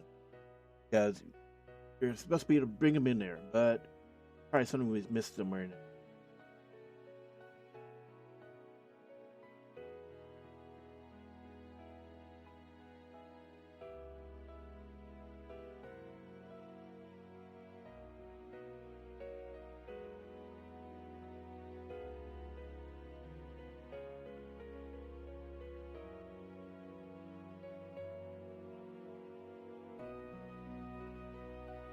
Ah, now I remember. Okay, so you had to capture one of all Mount Gagazet fiends at the Blossom Crown. There's some in the underwater areas as well. So you get the crown from that Gagazet capture, then you get, the scepter from beating the first 5, which is the core 5, and you had to get a Yojimbo anima.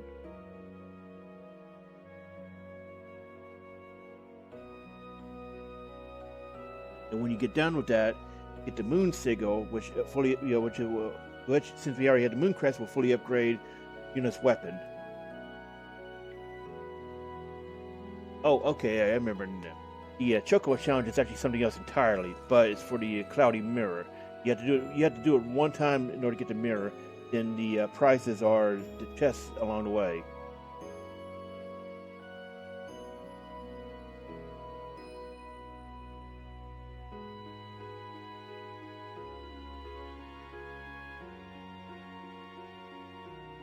Let's see. Doesn't say.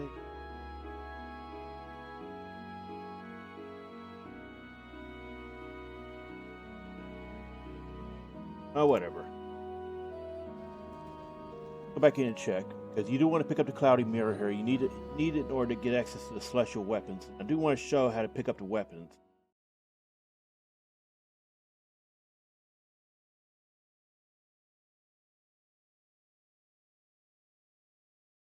Oh, that's where. Yeah, see, there was a Chocobo here.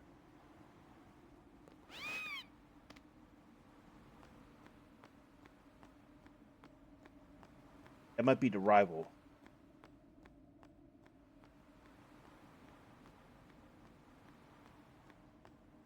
Yeah.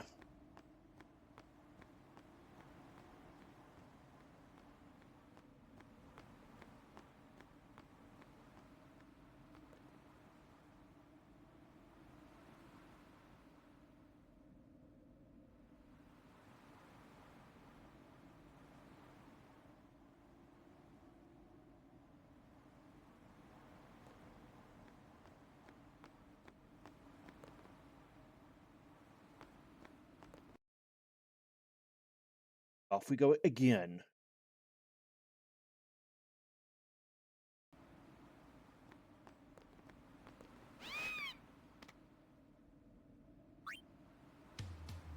So don't worry if it takes a few tries. It's just Chocobo race.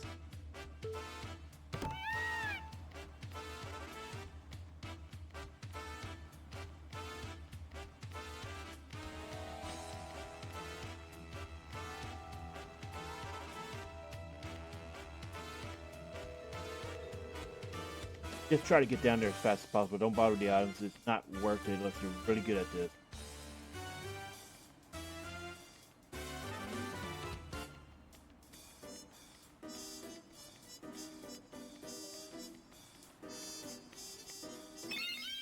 All you really want here is the mirror.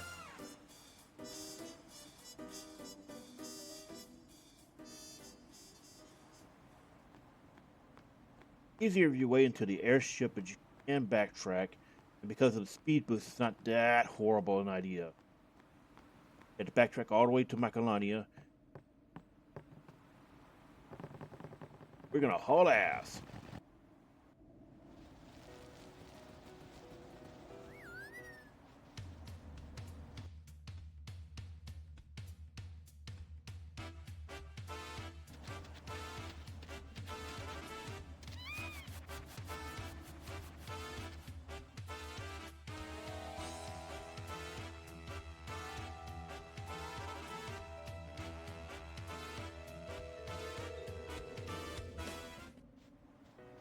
Alright, so fortunately it's a very quick trip back to the altar rat.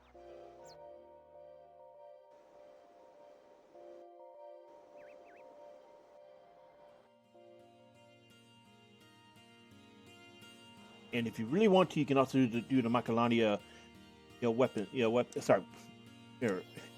It's alright, I'm tongue-tied, I need water. The Macalania Monster Quest.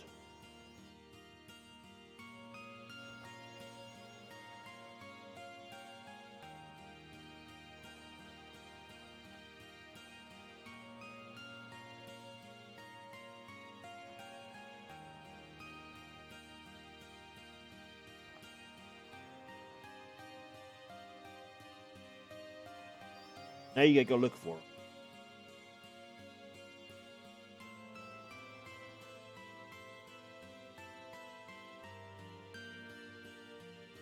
Can't remember what its location was.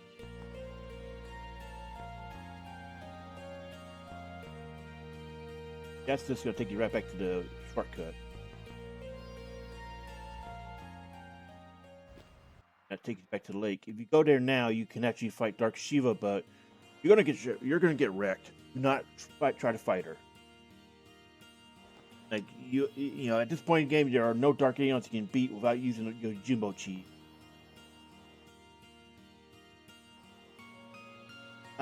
So you wander into the butterflies, you end up causing a mini game to start, and it's annoying.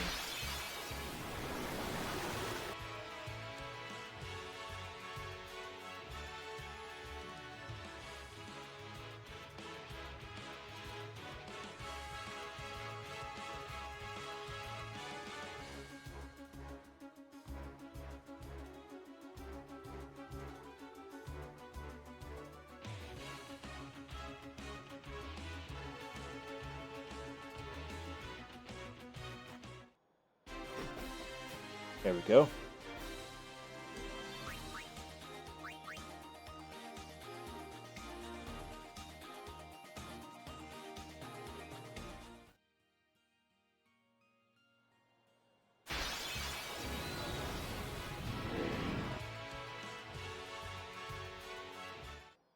This is why I'm saying you should get, Death Strike. Look at it. We just saved a lot of trouble with that. A lot of these guys are actually weak against Death Strike. It's the ones that are not outright immune to it. Rather, sorry, again, still need water. Against enemies that are weak against Death Strike, you're going to have an easy time. Against ones who are immune, just bulldoze them. Use a combination of Aeons or whatever.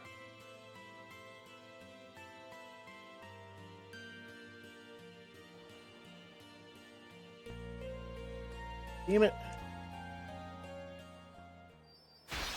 The incredibly annoying side quest because you're just trying to get through here. Yeah.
Getting tired. Let's just run.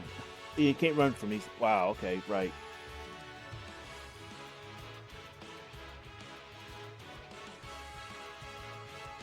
And in the process, we get the Slayer. Nice.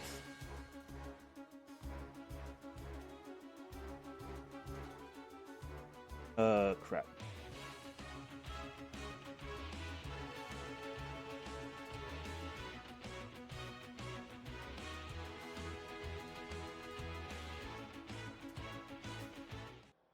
I was kind of just hammering buttons here.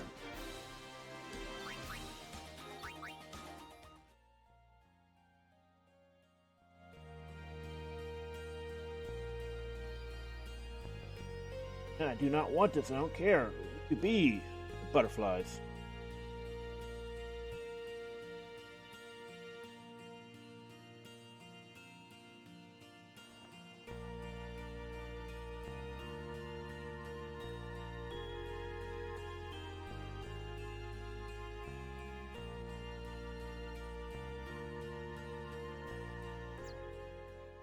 You can end up going on a long circuit.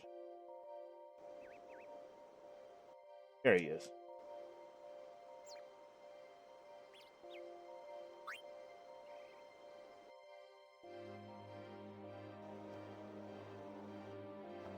Because I forgot which way he was at.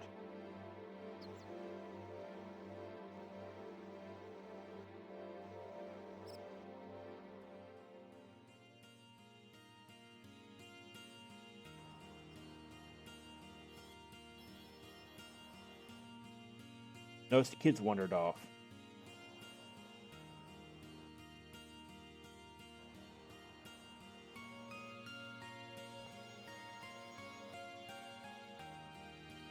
I'm gonna check it real quick because I forgot exactly where his location was.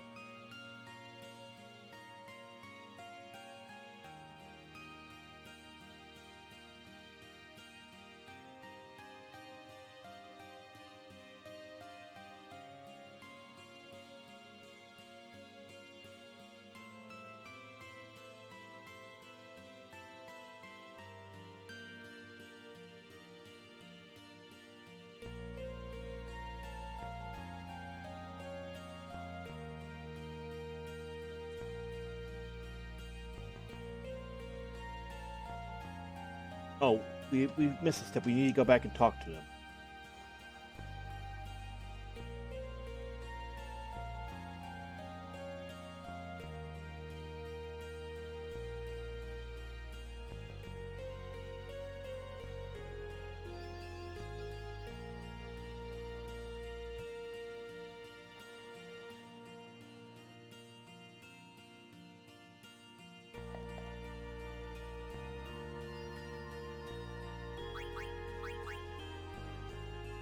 Since we already have it, let's do this next step instead of having to go and find it.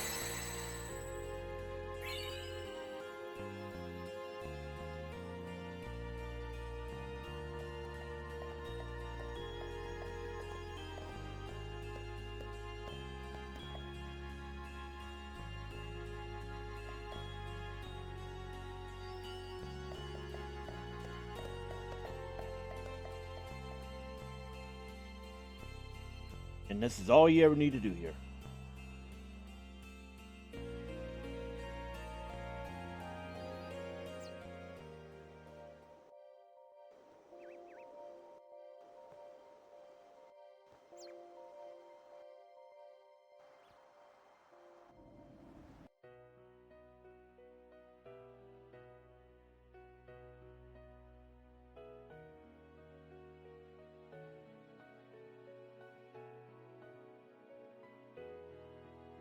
Let's save. It's been a while.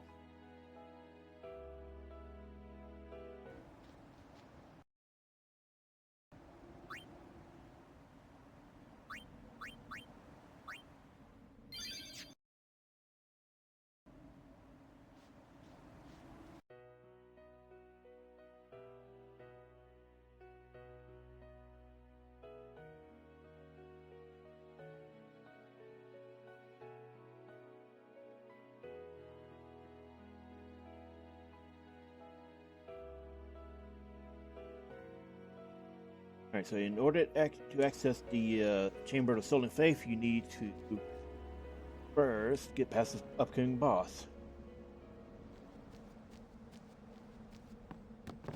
One that can easily be cheesed by Waka. Halt!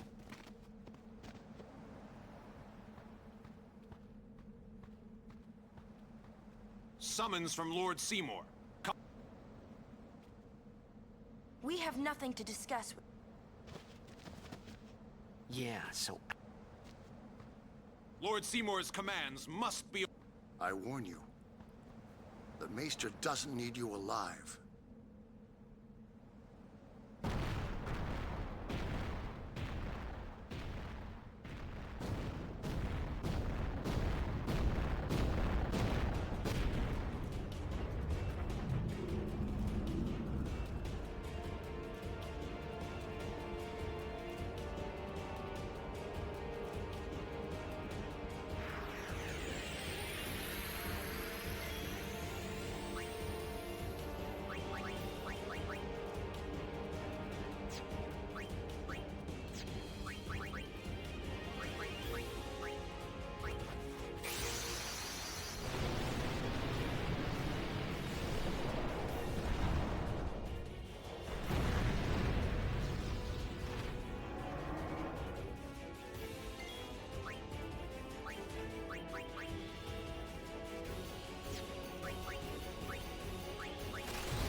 Notice he hits hard.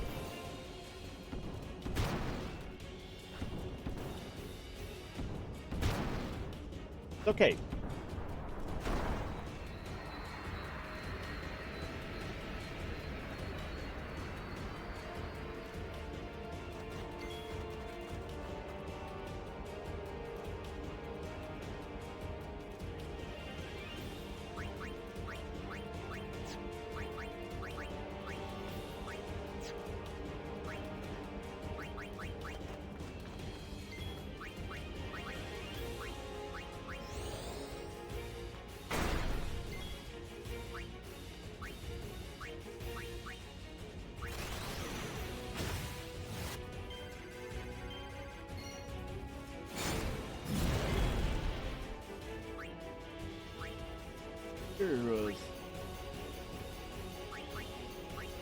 Hang on. True, it was darkness cheese that you're supposed to use on him. Maybe I'm just thinking of somebody else.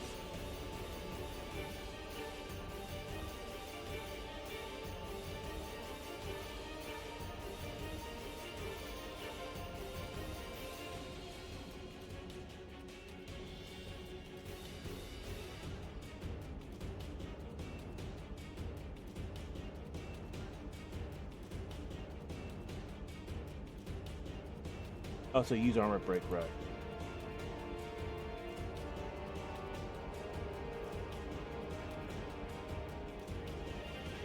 Ah, now remember, it's actually Provoke chi.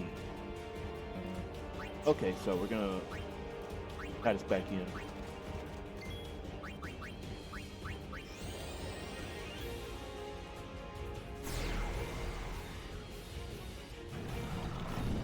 Now he's only going to use Blast Punch on Titus, and since it only goes off of half of current hit points, he will never die from it.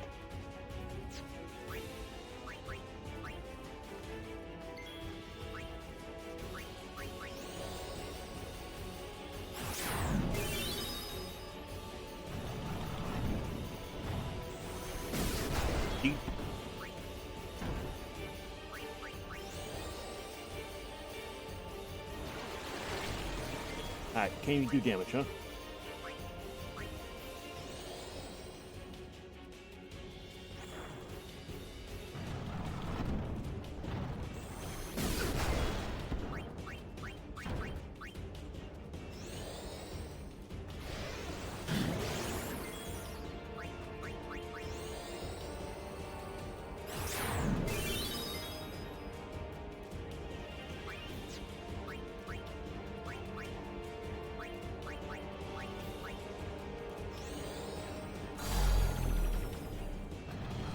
Notice he's slowing me. It's unfortunate.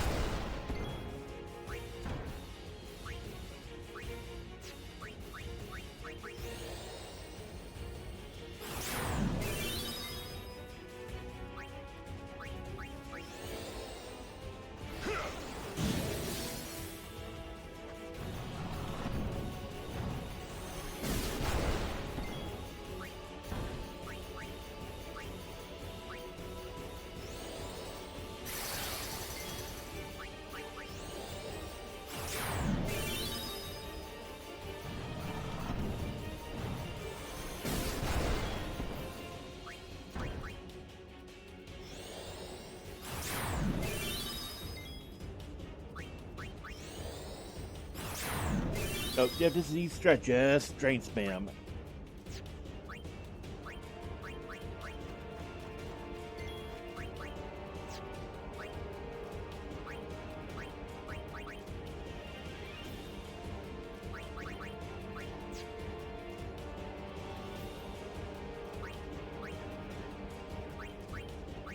Oh, never swapped weapons. I thought we did, huh?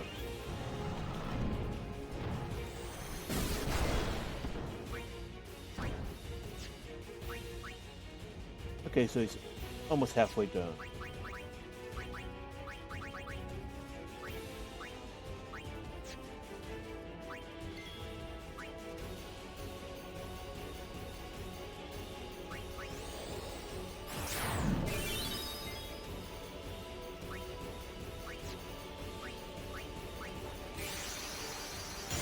Use Aeons a bit. speed this up by doing some serious DPS.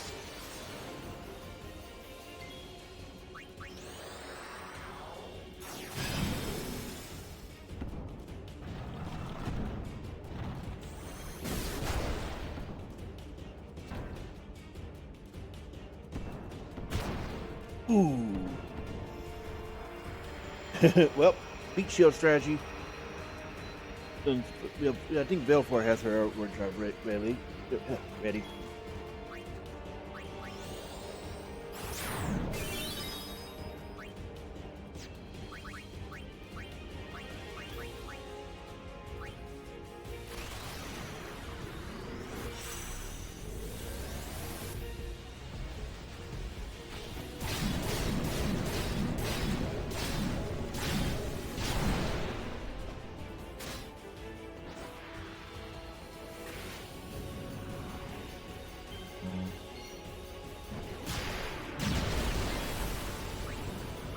Also, it goes without saying, but may want to, make sure you have your best weapons equipped for doing bosses.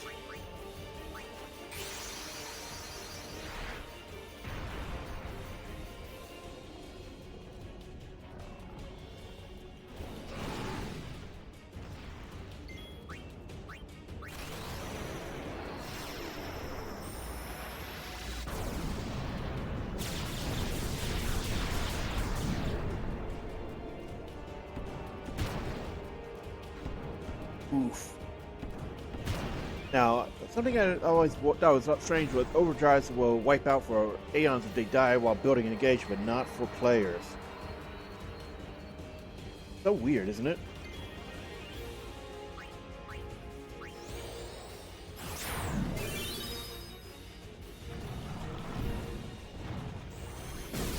Notice he changed his target, so when you send in an Aeon, you need to do Provoke.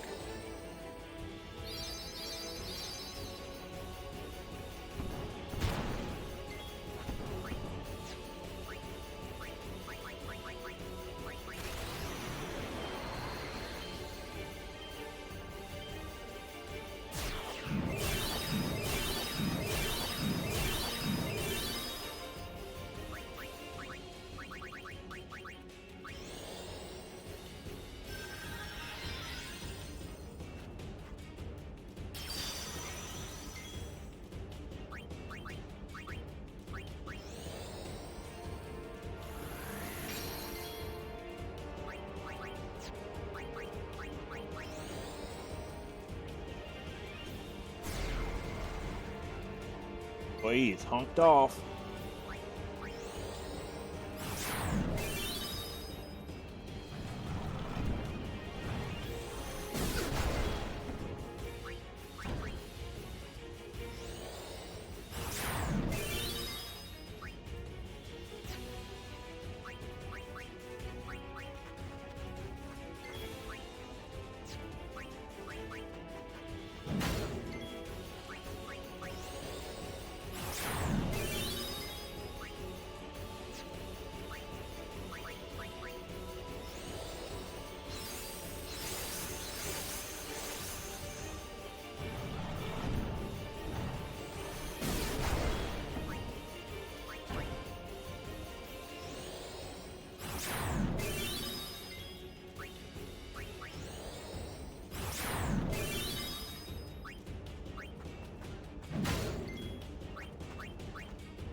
And bosses, say that for mostly bosses, ones that cannot be captured. Outside of that, which are some rare special spawns.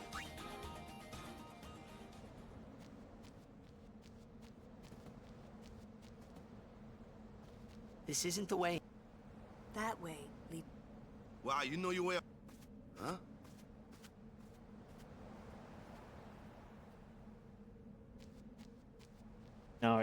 Now, I tried to show it back when we were in Guadalsalam. There was a Lulu cutscene there that talks about, where she talks about not being able to see somebody. You see that somebody here.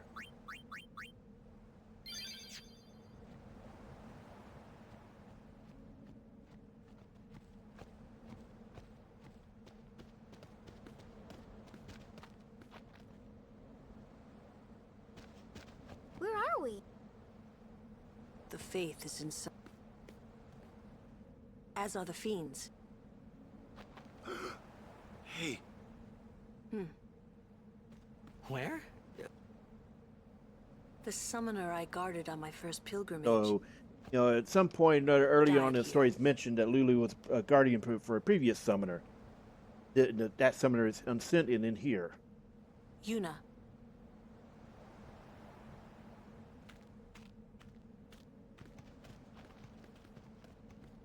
So if you want to get the Aeon in here the first time, you want to have at least 250,000 gil. So you may want to consider waiting to do that. Otherwise, you could just come into the area for doing the enemies in here for the monster arena.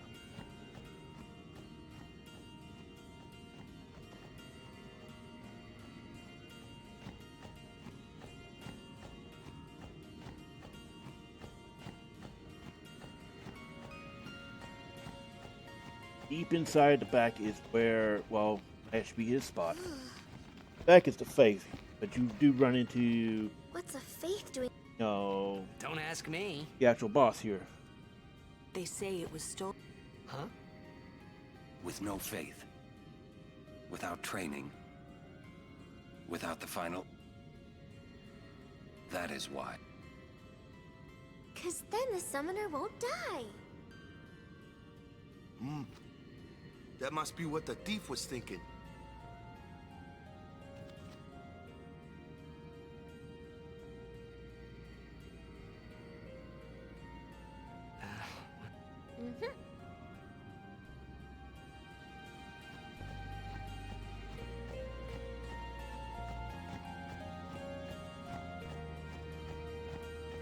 Make sure to explore around because there are treasures, including a rare key spear.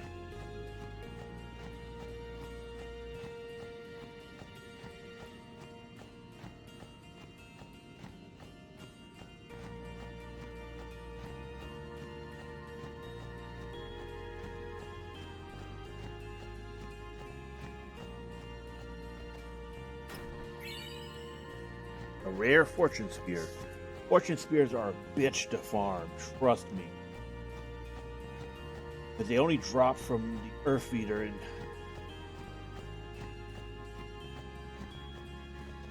at least the main farming is the Earth Eater. I think there's areas where you can get them, but it's so much of a hassle.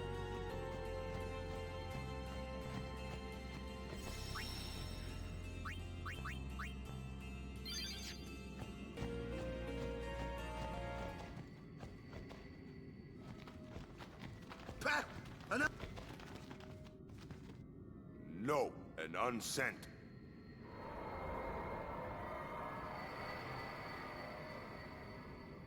Happens to look like Belgemine. It is. It's you, is it not, Lady Ginnem? Forgive me. I was too young. And this is the only time in the entire game you hear this theme. It's called Lulu's theme. So it's one of those things you may, if you do not do side content, you will never even know it exists. And this does bring up more questions about the unsent. There is no human left in you now, is there?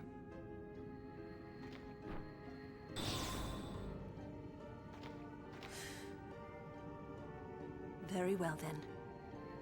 Allow me to perform my last duty to you. My last as your guardian.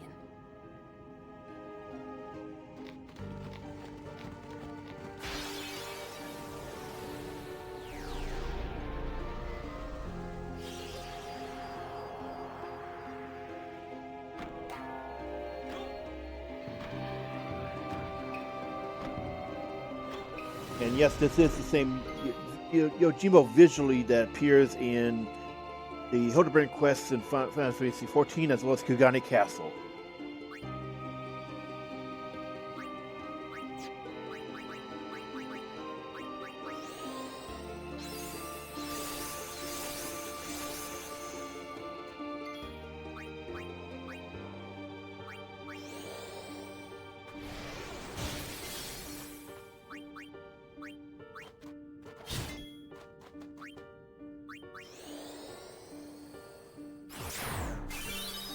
Be mindful of his Aeon, his overdrive gauge. When he goes to maximum, summon an Aeon, or you will lose.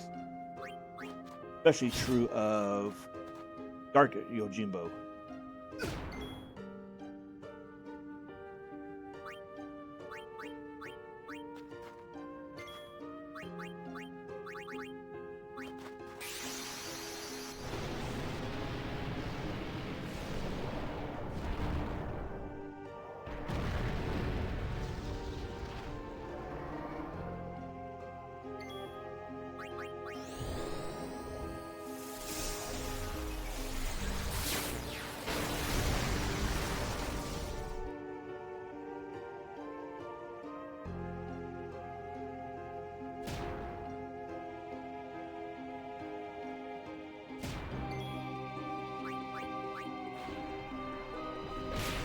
Fortunately, the overdrive gauge charges very slowly for him. You get plenty of time to drop him. There is a save point outside if you end up not being able to do it for some reason or another.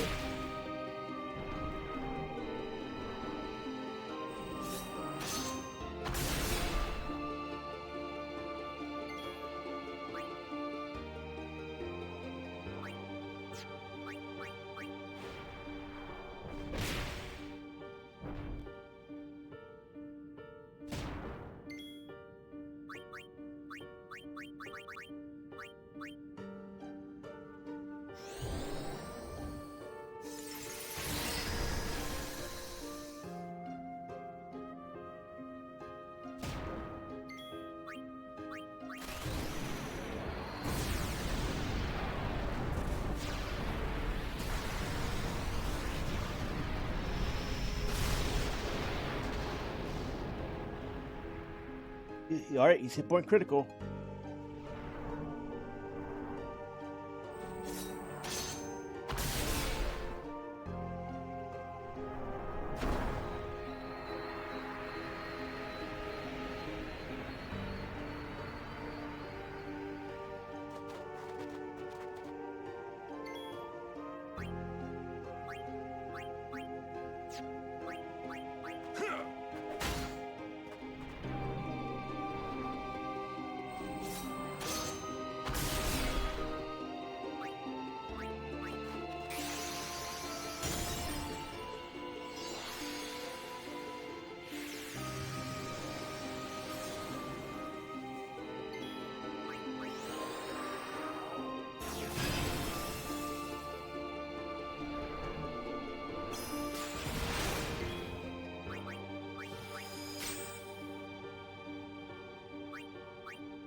So that hurts.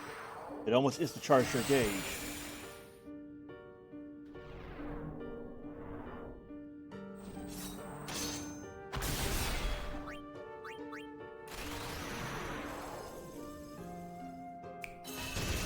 There we go. So we did not end up seeing his overdrive. His overdrive would have been the same as when we activated.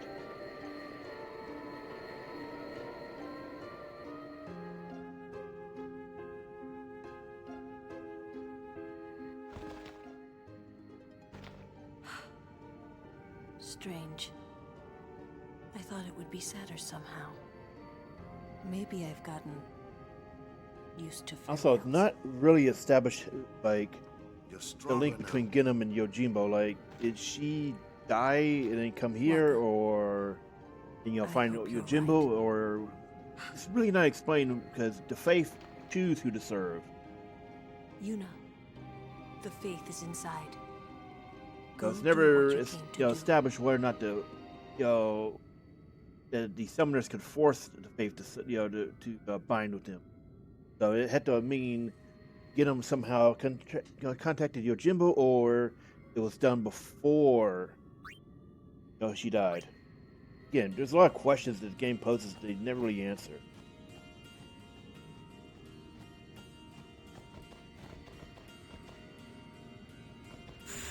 Even if you don't get Yojimbo here on your first visit, make sure to check these other areas because there's extra loot. Wrong spot.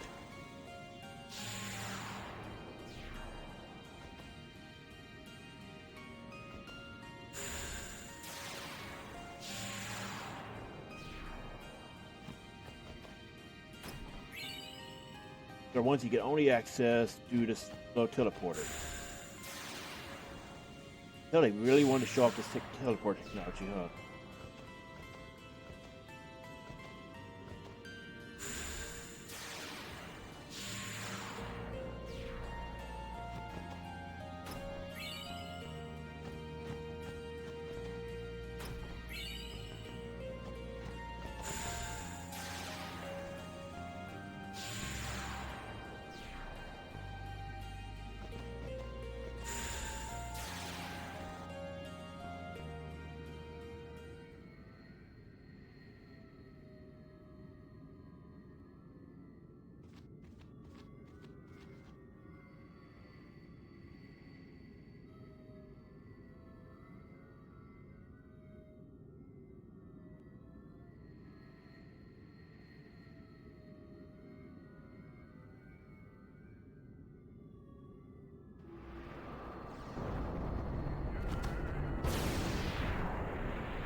Now we see the full sequence as opposed to what we saw with Bahamut.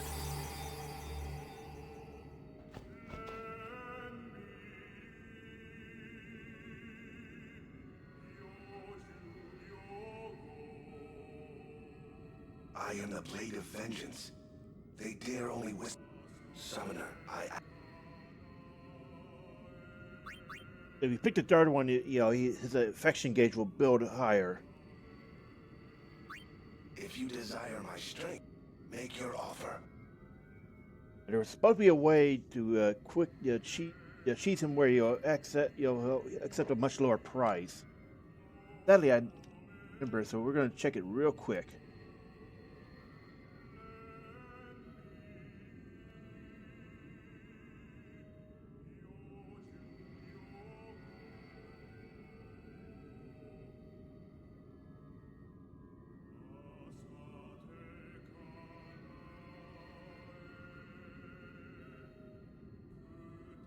So basically, you offer half, then 70%, then 70% again, then 90%.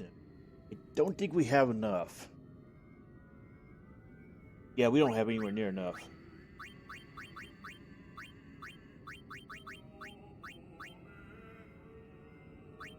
You expect a phoenix, yet you offer chicken feed. No deal. I've never seen that line before. But yeah, you want to come back here with at least 200,000. We may have enough, actually. Show off our excess gear.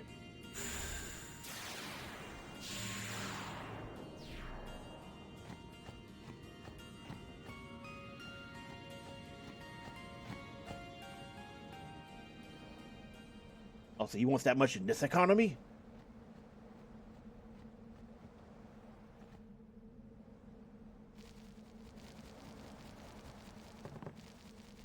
We're gonna go back and sell gear. I don't think it's enough, but hey, you never know.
Ah, that's gonna push us over.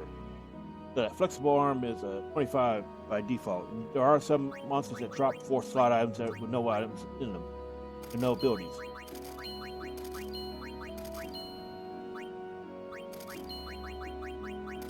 Golden rule is the more base slots it has, the higher value it's going to be. And if one or none are have anything in them, then it's going to be very valuable. That's before you put anything else in.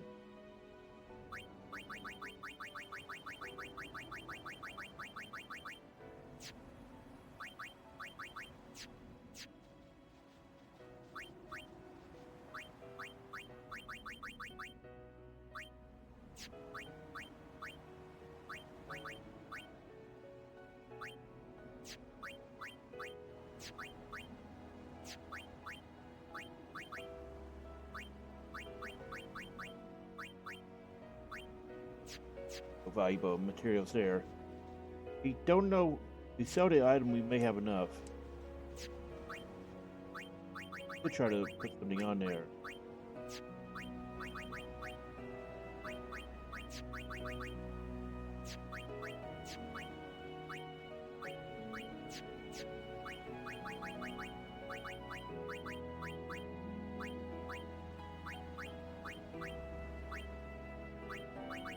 Double overdrive would probably put over, and it's not hard to farm these later on. You're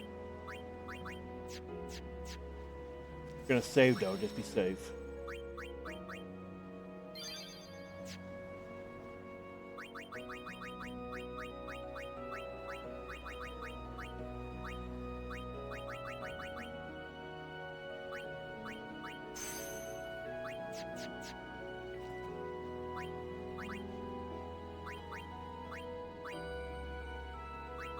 See, look at that. It just shot it up hard. So double overdrive weapons are very valuable. Look at that. This is what I'm talking about with, you know, the 4 slot items and certain things. If you know where to go, what to get, how to get it, you make a lot of money very quickly. This is what I was talking about in the previous video. 4 slot items will get you the biggest, money. We just got enough to get Yojimbo. And has something left over.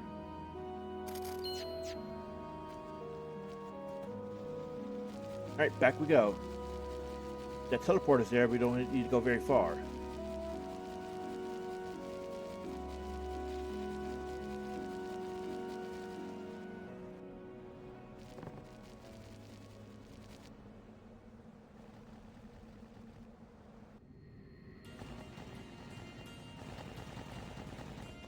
Wait, why are we walking away? I'm talking about the teleport and I'm doing it.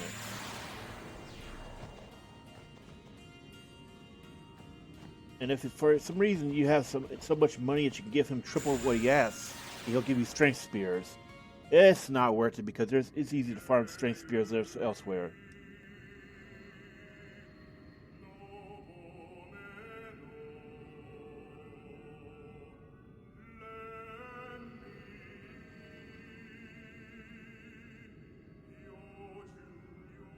If you desire my strength, make your offer.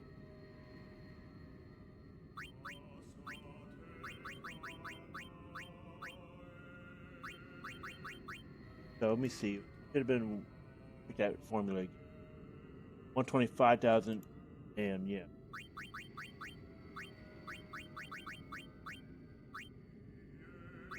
Do we have a deal? And he lowered it, see? Okay, the next figure, yet these are precise.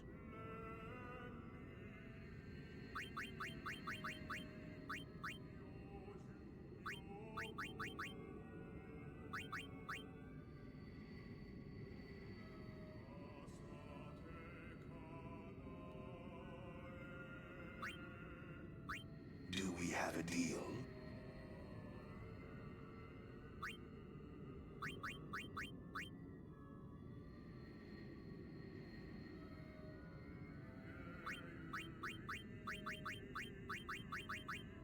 That should be the right number. Yeah. Do we have a deal? Now you offer at least this amount. Hold on.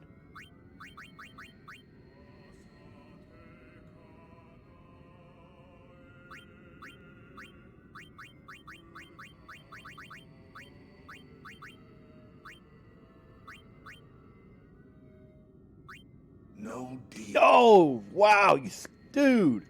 That should have been it. Maybe I didn't offer the right amount.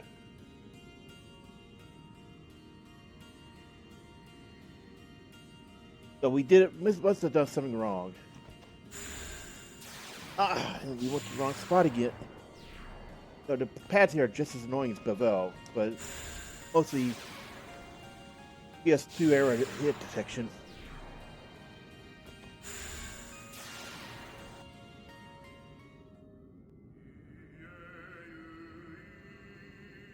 Come on.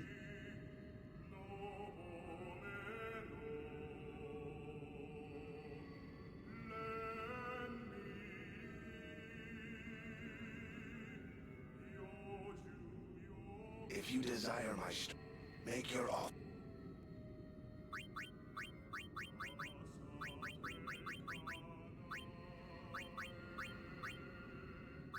Do we have?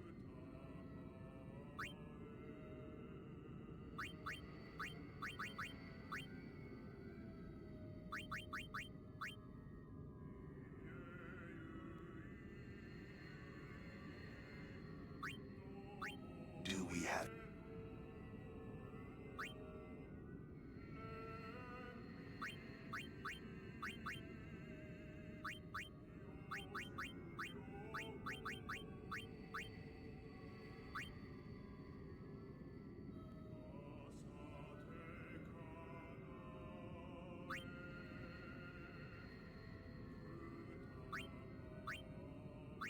Do we have a deal?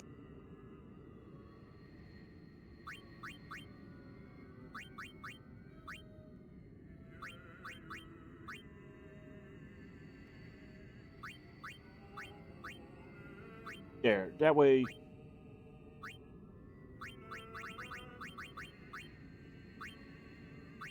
No deal. Okay, yeah, there's something wrong. But just accept the last figure because he should have been accepting it. Stingy bastard.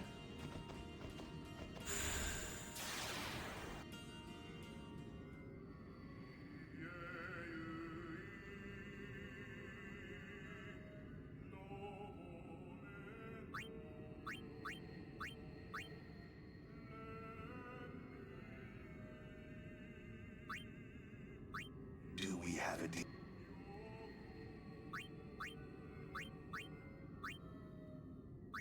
Do we have a deal?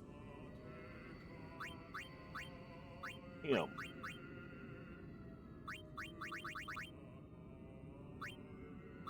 Do we have a deal?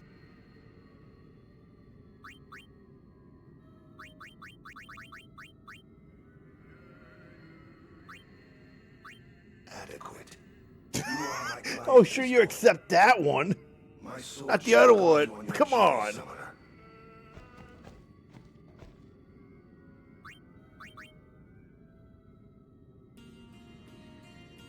Guy, man.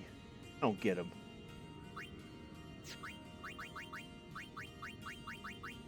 Alright, so here's something about Yojimbo. You cannot adjust his abilities.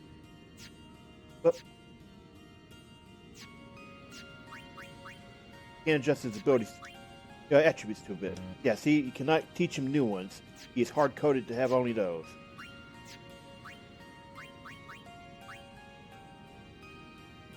So special attack is Zamato, and it only appears if you pay him enough, and it's, the affection mechanic, basically, if you never let him get, KO'd, and you always pay him well, he will build up a relationship gauge with unit that's unseen. You cannot see it or anything. Or he likes the unit, more likely he is to use his more powerful attacks. Always pay him well, never let him, be KO'd, and never, try to summon him in overdrive. So grand summon or his regular overdrive. D'Amato is one-hit kill. Again, it kills anything. Kills Sin, kills Penance, kills Dark Aeons, and it is absolutely busted. In a boss with multi-phases, it will advance players to the next phase. So it's scary. You can't use it on anything that's got a Zamato level. Each one will have each monster has a different Zamato level. Some like the junk ones out of random encounters, they're gonna have 1 or 2. Bosses can have 3. To tell you the truth, I never really understood those myself.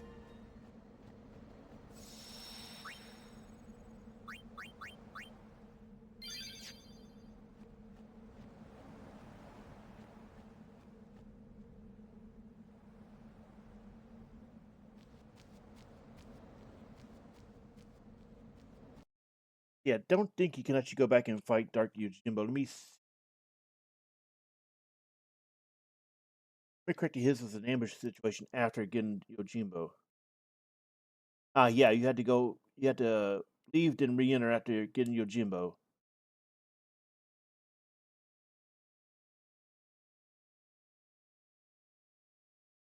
But yeah, the Dark Aeons are no jokes. They require extreme grind unless you're playing the Yojimbo cheese every single one of them. Then that's not wise because you run out of money quick.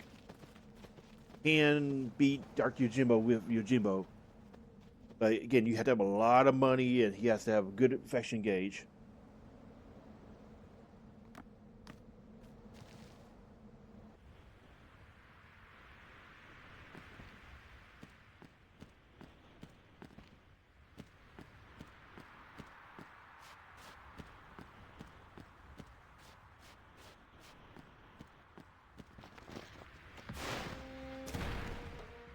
So this is the special Kimari only fight I talked about all the way back in, I think, when we were in Luca.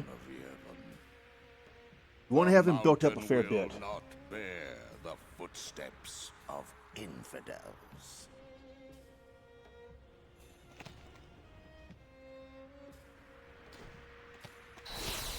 A summoner and her guardians.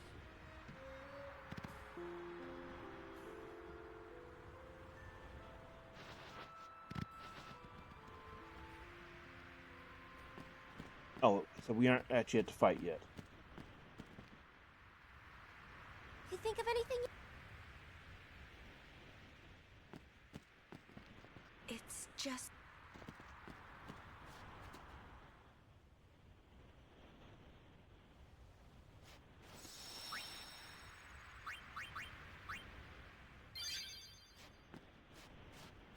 Summoner unit. Small voice. Biran. I wonder what it's Biran is great. Kimari.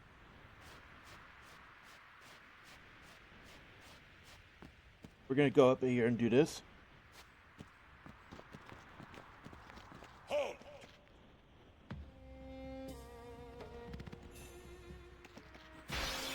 So this is the actual fight.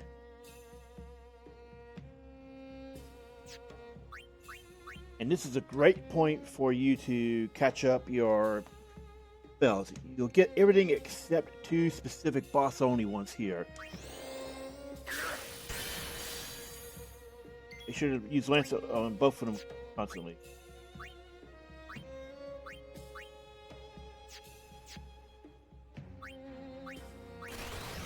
Be careful about doing too much damage.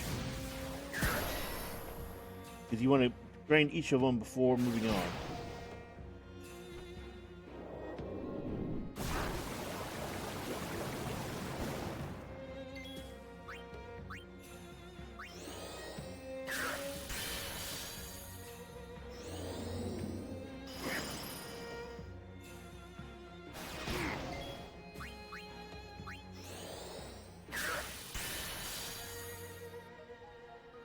Okay, should be safe to take him down now.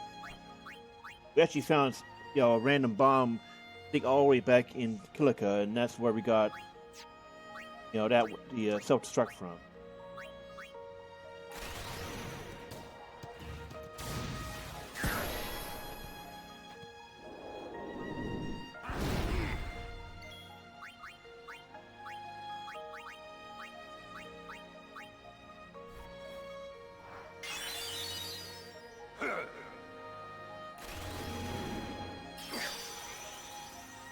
Wait, did we not get that off yet? Okay, now we got it. I think we didn't kill him yet, huh?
He is not happy.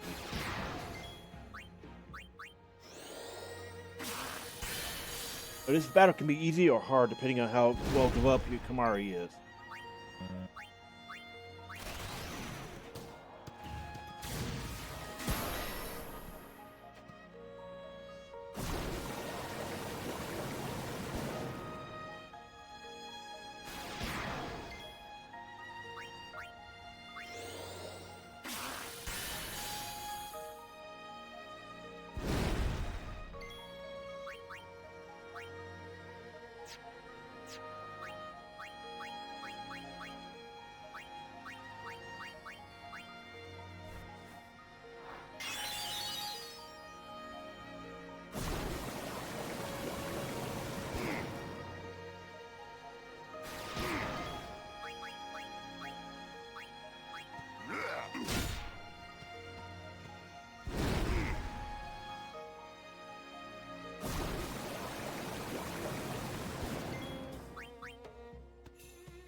Another one down.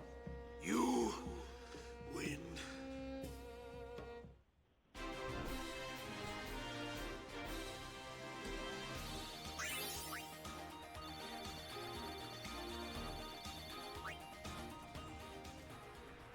Strong is Kimari. Biran is happy. Beat his ass and he's happy, yeah. Sounds about right.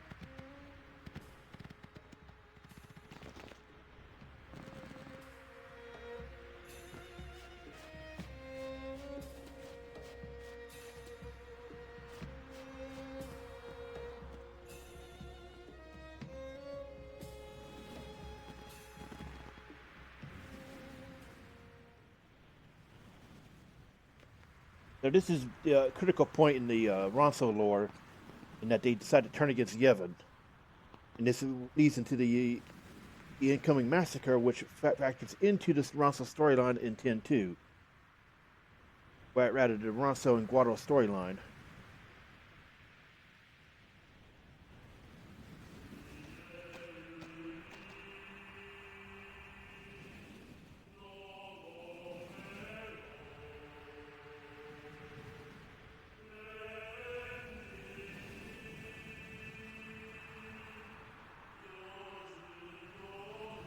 Also, conveniently enough, the only Ronso who do not get affected by it are the young and some of the women who are not there, not to mention the Ronso Fangs, the Blitzball team. There were a lot of Ronso out at the time, but at the same time there was a heavy massacre. Okay, so there it is. There was a chest over here. Now at this point, you might want to consider doing a lot of the Mount Gagazet fiends, working on those because there's an underwater area up ahead that has more of them. You can't get them all in this opening area. At the same time, this is also a very good level up spot, and considering you have a boss coming up not too long into the area, you're going to want to consider that. So save, and we're going to do some grinding in order to make sure we're prepared, because the next boss is Seymour Novus, and he is known to filter people. Then you have the Sanctuary Keeper at the end. So this is, an upcoming sequence where it's going to spike even a little bit harder than it did before. You're going to be dealing with a lot of annoying enemies, a lot of annoying bosses. So keep that in mind and level up time. Grind, grind, grind. You also have the Monster Arena as well. Anyway, thanks for watching. We'll see you next time.